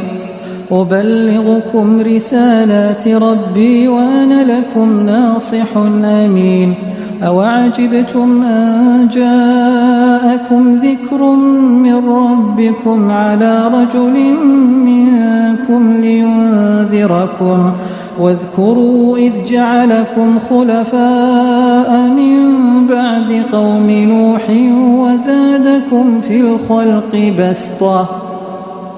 فاذكروا آلاء الله لعلكم تفلحون قالوا أجئتنا لنعبد الله وحده ونذر ما كان يعبد آباؤنا فأتنا بما تعدنا إن كنت من الصادقين قال قد وقع عليكم من ربكم رجس وغضب أتجادلونني في أسماء سميتموها أنتم وآباؤكم ما نزل الله بها من سلطان فانتظروا إني معكم من المنتظرين فأنجيناه والذين معه برحمة منا وقطعنا دابر الذين كذبوا بآياتنا وما كانوا مؤمنين وإلى ثمود أخاهم صالحا قال يا قوم اعبدوا الله ما لكم من إله غيره قد جاءتكم بينة من ربكم هذه ناقة الله لكم آية فذروها تأكل في أرض الله ولا تمسوها بسوء فيأخذكم عذاب أليم واذكروا إذ جعلكم خلفاء من بعد عاد وبوأكم في الأرض تتخذون من سهولها قصورا وتنحتون الجبال بيوتا فاذكروا آلاء الله ولا تعثوا في الأرض مفسدين قال الملأ الذين استكبروا من قومه للذين استضعفوا لمن آمن منهم أتعلمون أن صالحا مرسل من ربه قالوا إنا بما أرسل به مؤمنون قال الذين استكبروا إنا بالذي آمنتم به كافرون فعقروا الناقة وعتوا عن أمر ربهم وقالوا يا صالح ائتنا بما تعدنا إن كنت من المرسلين فأخذتهم الرجفة فأصبحوا في دارهم جاثمين فتولى عنهم وقال يا قوم لقد أبلغتكم رسالة ربي ونصحت لكم ولكن لا تحبون الناصحين ولوطا إذ قال لقومه أتأتون الفاحشة ما سبقكم بها من أحد من العالمين إنكم لتأتون الرجال شهوة من دون النساء بل أنتم قوم مسرفون وما كان جواب قومه إلا أن قالوا أخرجوهم من قريتكم إنهم أناس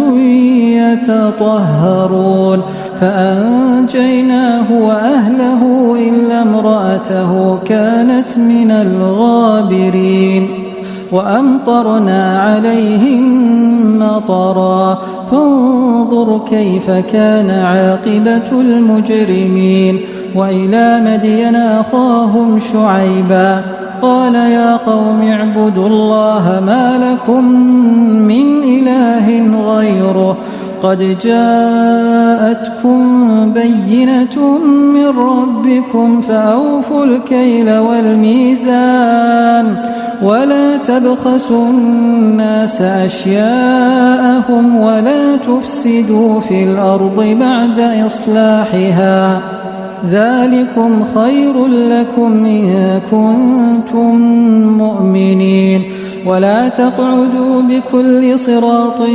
توعدون وتصدون عن سبيل الله من آمن به وتبغونها عوجا واذكروا إذ كنتم قليلا فكثركم وانظروا كيف كان عاقبة المفسدين وإن كان طائفة منكم آمنوا بالذي أرسلت به وطائفة لم يؤمنوا فاصبروا حتى يحكم الله بيننا وهو خير الحاكمين. قال الملأ الذين استكبروا من قومه لنخرجنك يا شعيب والذين آمنوا معك من قريتنا أو لتعودن في ملتنا. قال أولو كنا كارهين قد افترينا على الله كذبا إن عدنا في ملتكم بعد إذ نجانا الله منها وما يكون لنا أن نعود فيها إلا أن يشاء الله ربنا وسع ربنا كل شيء علما على الله توكلنا ربنا افتح بيننا وبين قومنا بالحق وأنت خير الفاتحين. وقال الملأ الذين كفروا من قومه لئن اتبعتم شعيبا إنكم إذا لخاسرون فأخذتهم الرجفة فأصبحوا في دارهم جاثمين. الذين كذبوا شعيبا كأن لم يغنوا فيها الذين كذبوا شعيبا كانوا هم الخاسرين. فتولى عنهم وقال يا قوم لقد أبلغتكم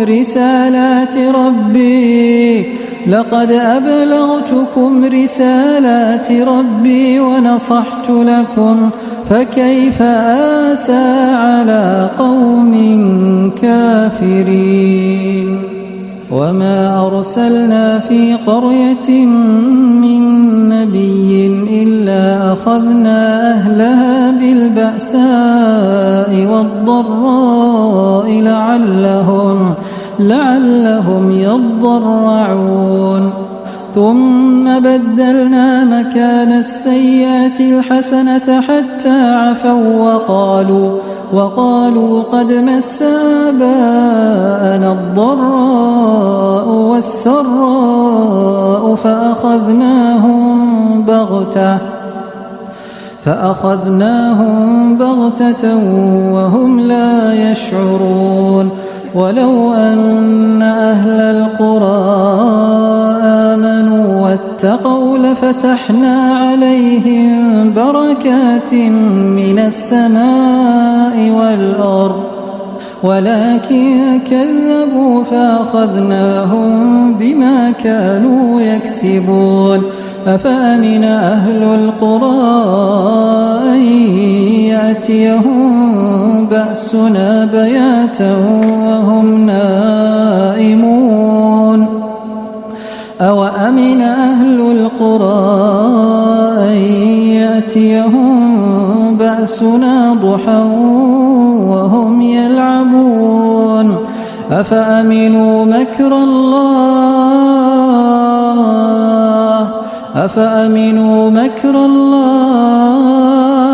فلا يأمن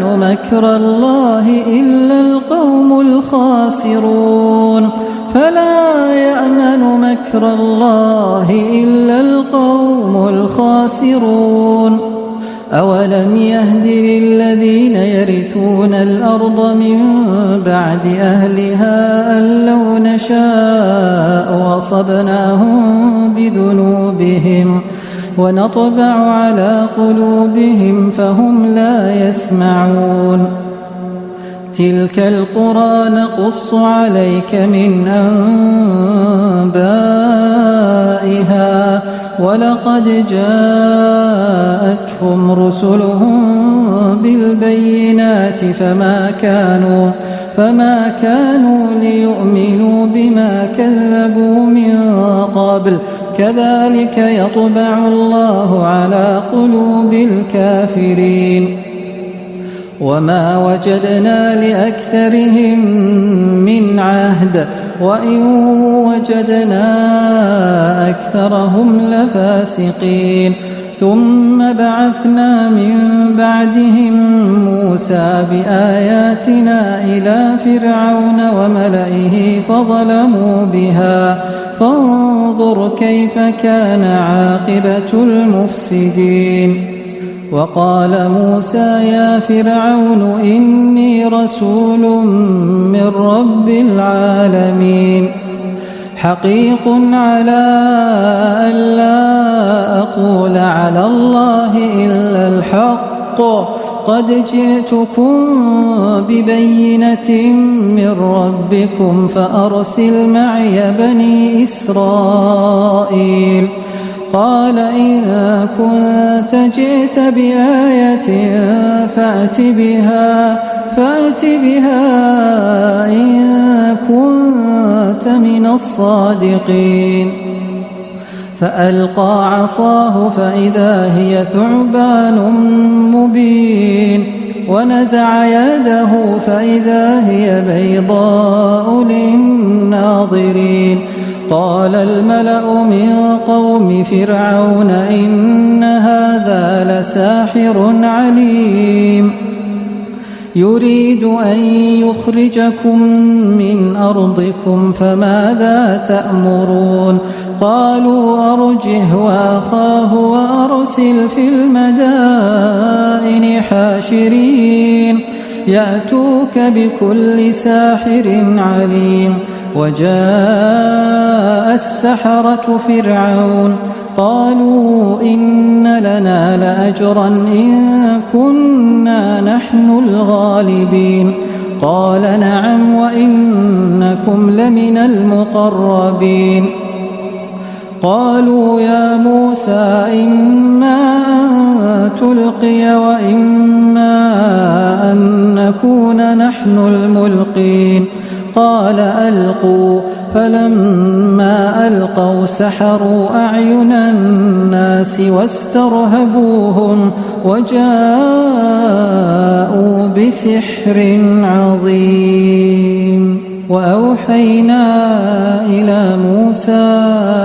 أن ألق عصاك فإذا هي تلقف ما يأفكون فوقع الحق وبطل ما كانوا يعملون فغلبوا هنالك وانقلبوا صاغرين وألقي السحرة ساجدين قالوا آمنا برب العالمين رب موسى وهارون قال فرعون آمنتم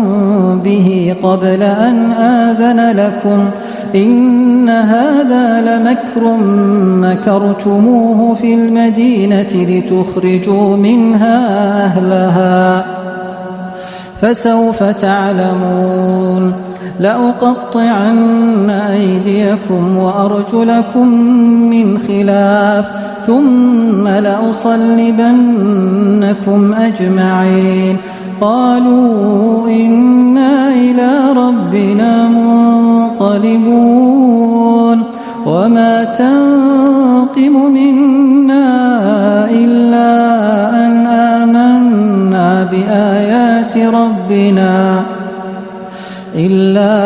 أن آمنا بآيات ربنا لما جاءتنا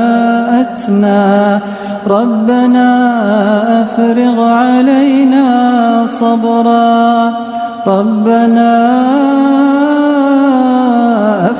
علينا صبرا وتوفنا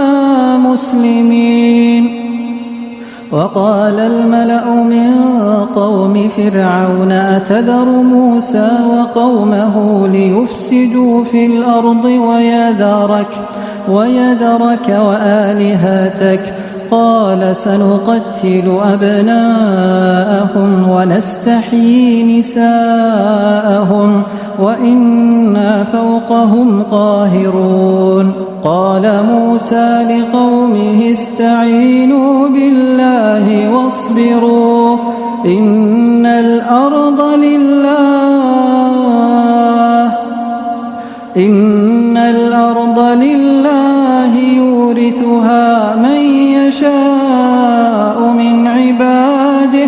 والعاقبة للمتقين.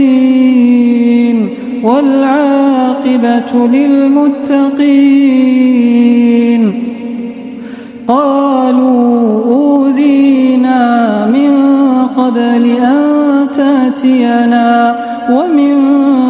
بعد ما جئتنا. قال عسى ربكم أن يهلك عدوكم ويستخلفكم في الأرض فينظر كيف تعملون. ولقد أخذنا آل فرعون بالسنين ونقص من الثمرات لعلهم يذكرون.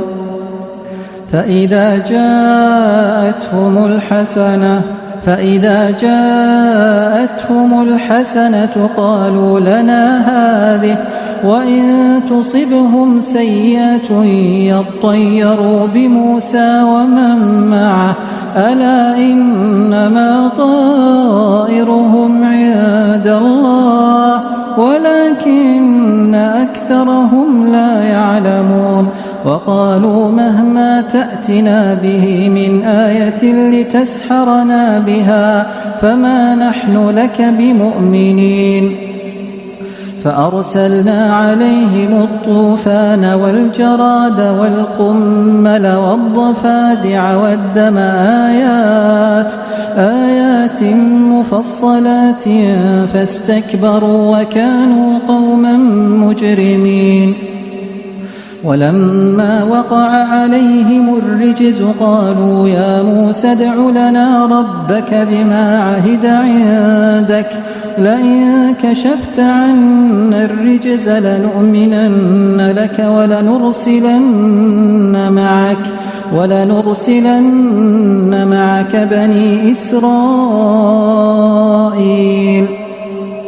فلما كشفنا عنهم الرجز إلى أجل هم بالغوه إذا هم ينكثون.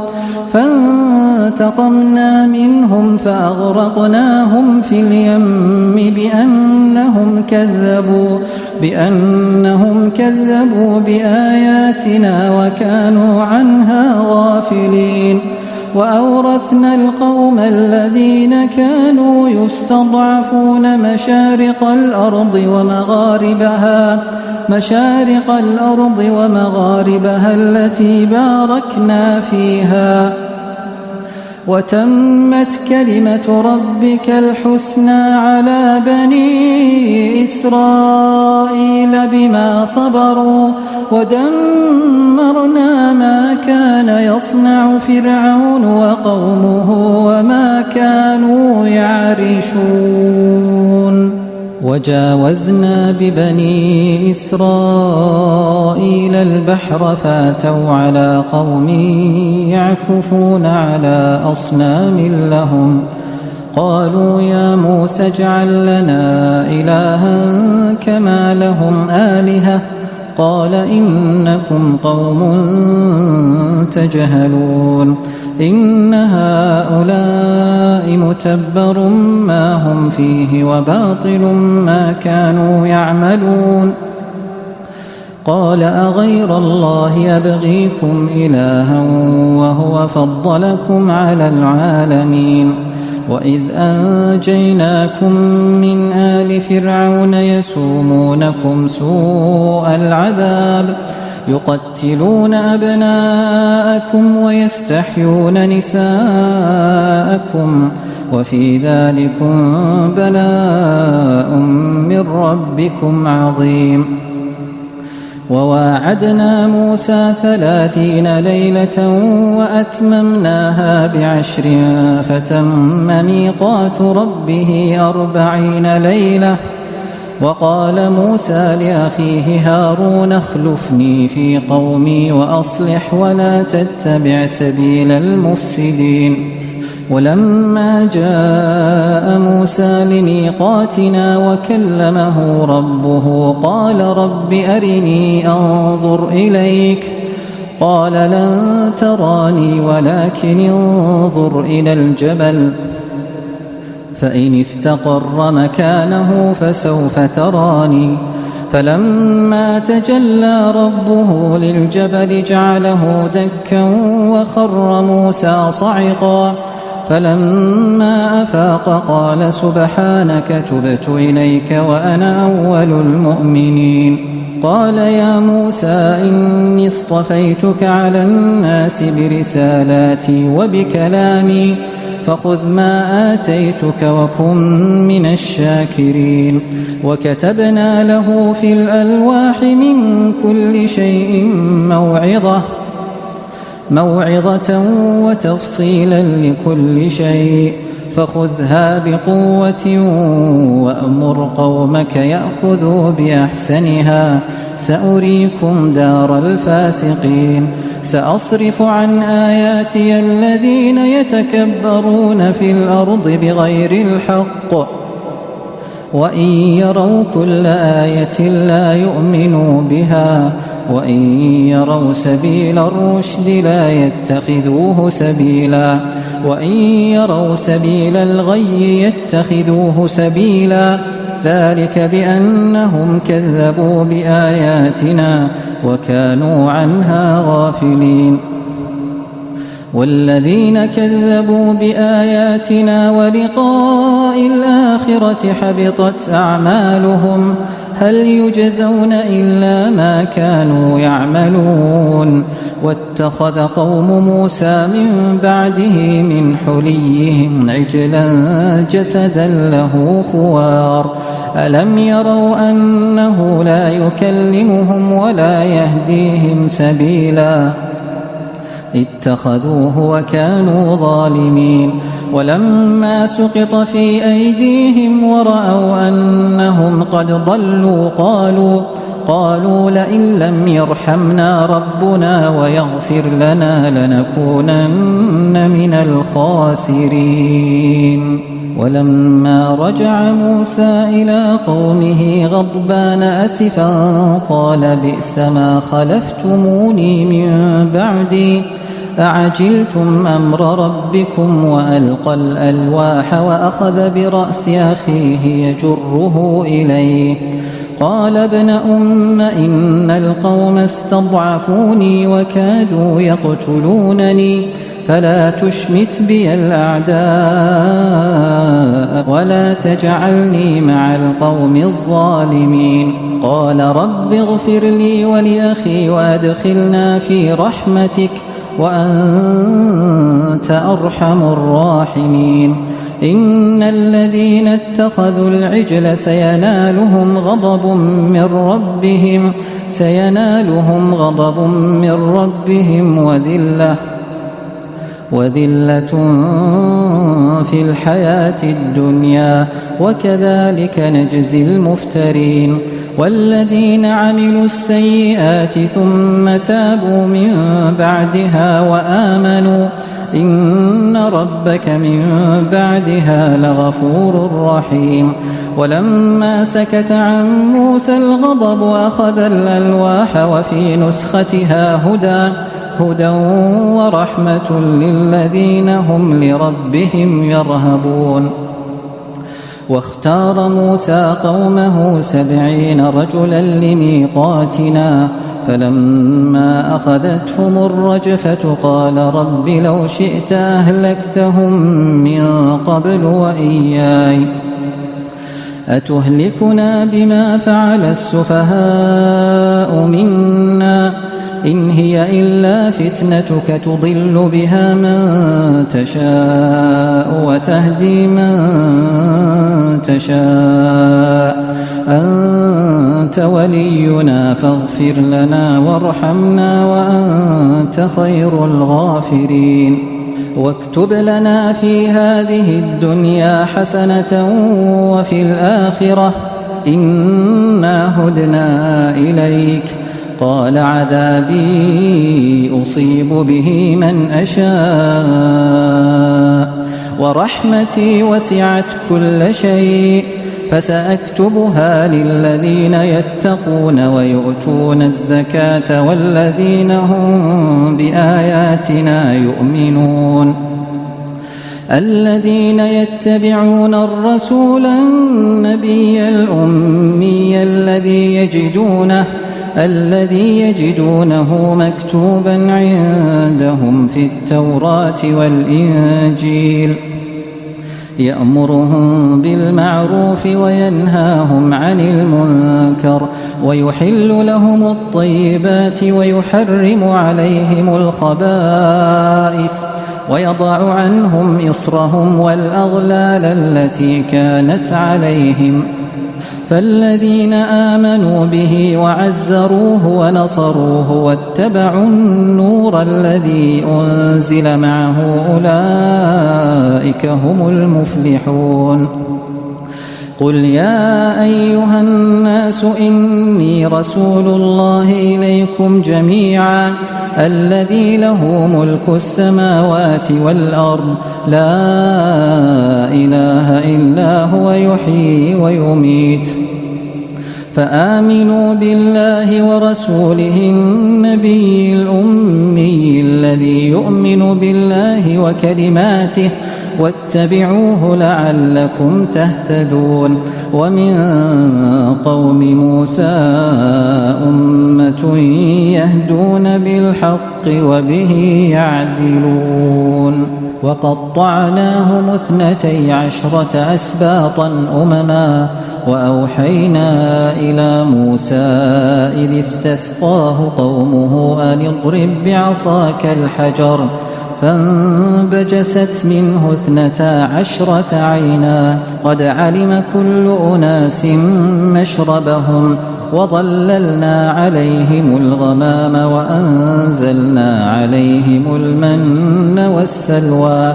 كلوا من طيبات ما رزقناكم وما ظلمونا ولكن كانوا أنفسهم يظلمون وإذ قيل لهم اسكنوا هذه القرية وكلوا منها حيث شئتم وقولوا حطة وادخلوا الباب سجدا نغفر لكم خطيئاتكم سنزيد المحسنين فبدل الذين ظلموا منهم قولا غير الذي قيل لهم فأرسلنا عليهم رجزا من السماء بما كانوا يظلمون واسألهم عن القرية التي كانت حاضرة البحر إذ يعدون في السبت إذ تأتيهم حيتانهم يوم سبتهم شرعا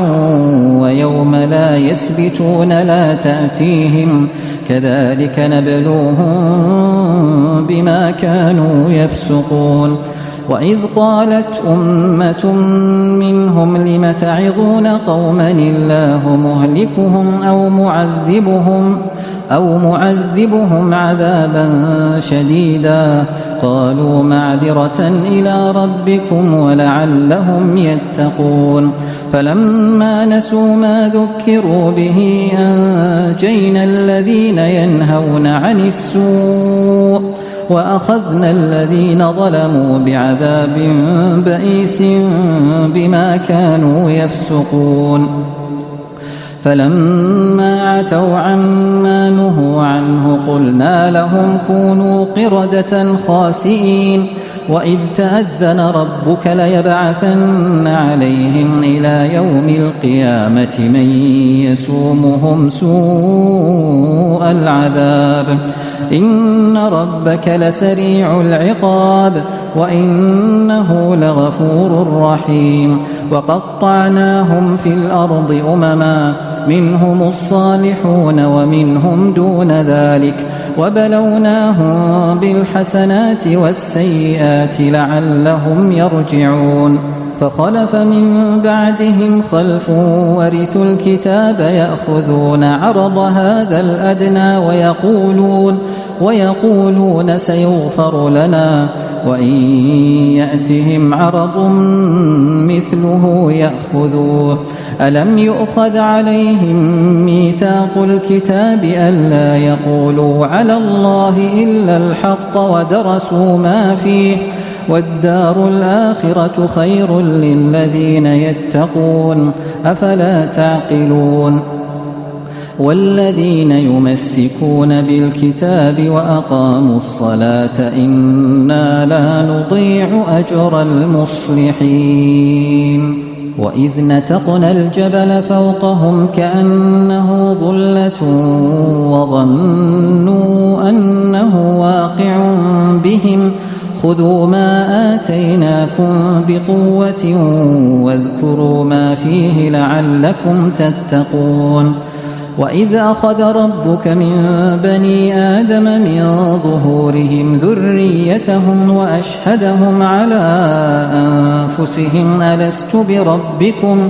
قالوا بلى شهدنا أن تقولوا يوم القيامة إنا كنا عن هذا غافلين أو تقولوا إنما أشرك آباؤنا من قبل وكنا ذرية من بعدهم أفتهلكنا بما فعل المبطلون وكذلك نفصل الآيات ولعلهم يرجعون واتل عليهم نبأ الذي آتيناه آياتنا فانسلخ منها فأتبعه الشيطان فكان من الغاوين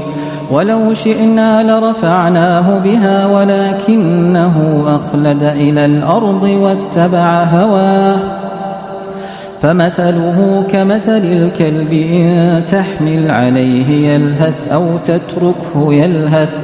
ذلك مثل القوم الذين كذبوا بآياتنا فاقصص القصص لعلهم يتفكرون ساء مثلا القوم الذين كذبوا بآياتنا وأنفسهم كانوا يظلمون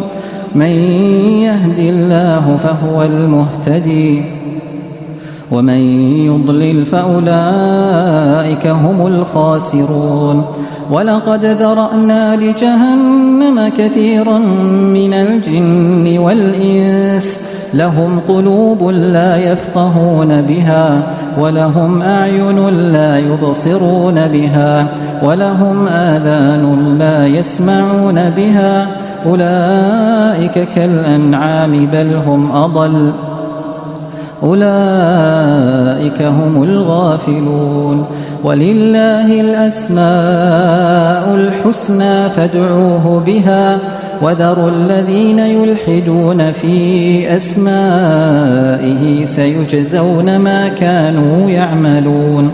وممن خلقنا أمة يهدون بالحق وبه يعدلون والذين كذبوا بآياتنا سنستدرجهم من حيث لا يعلمون وأملي لهم إن كيدي متين أولم يتفكروا ما بصاحبهم من جنة إن هو إلا نذير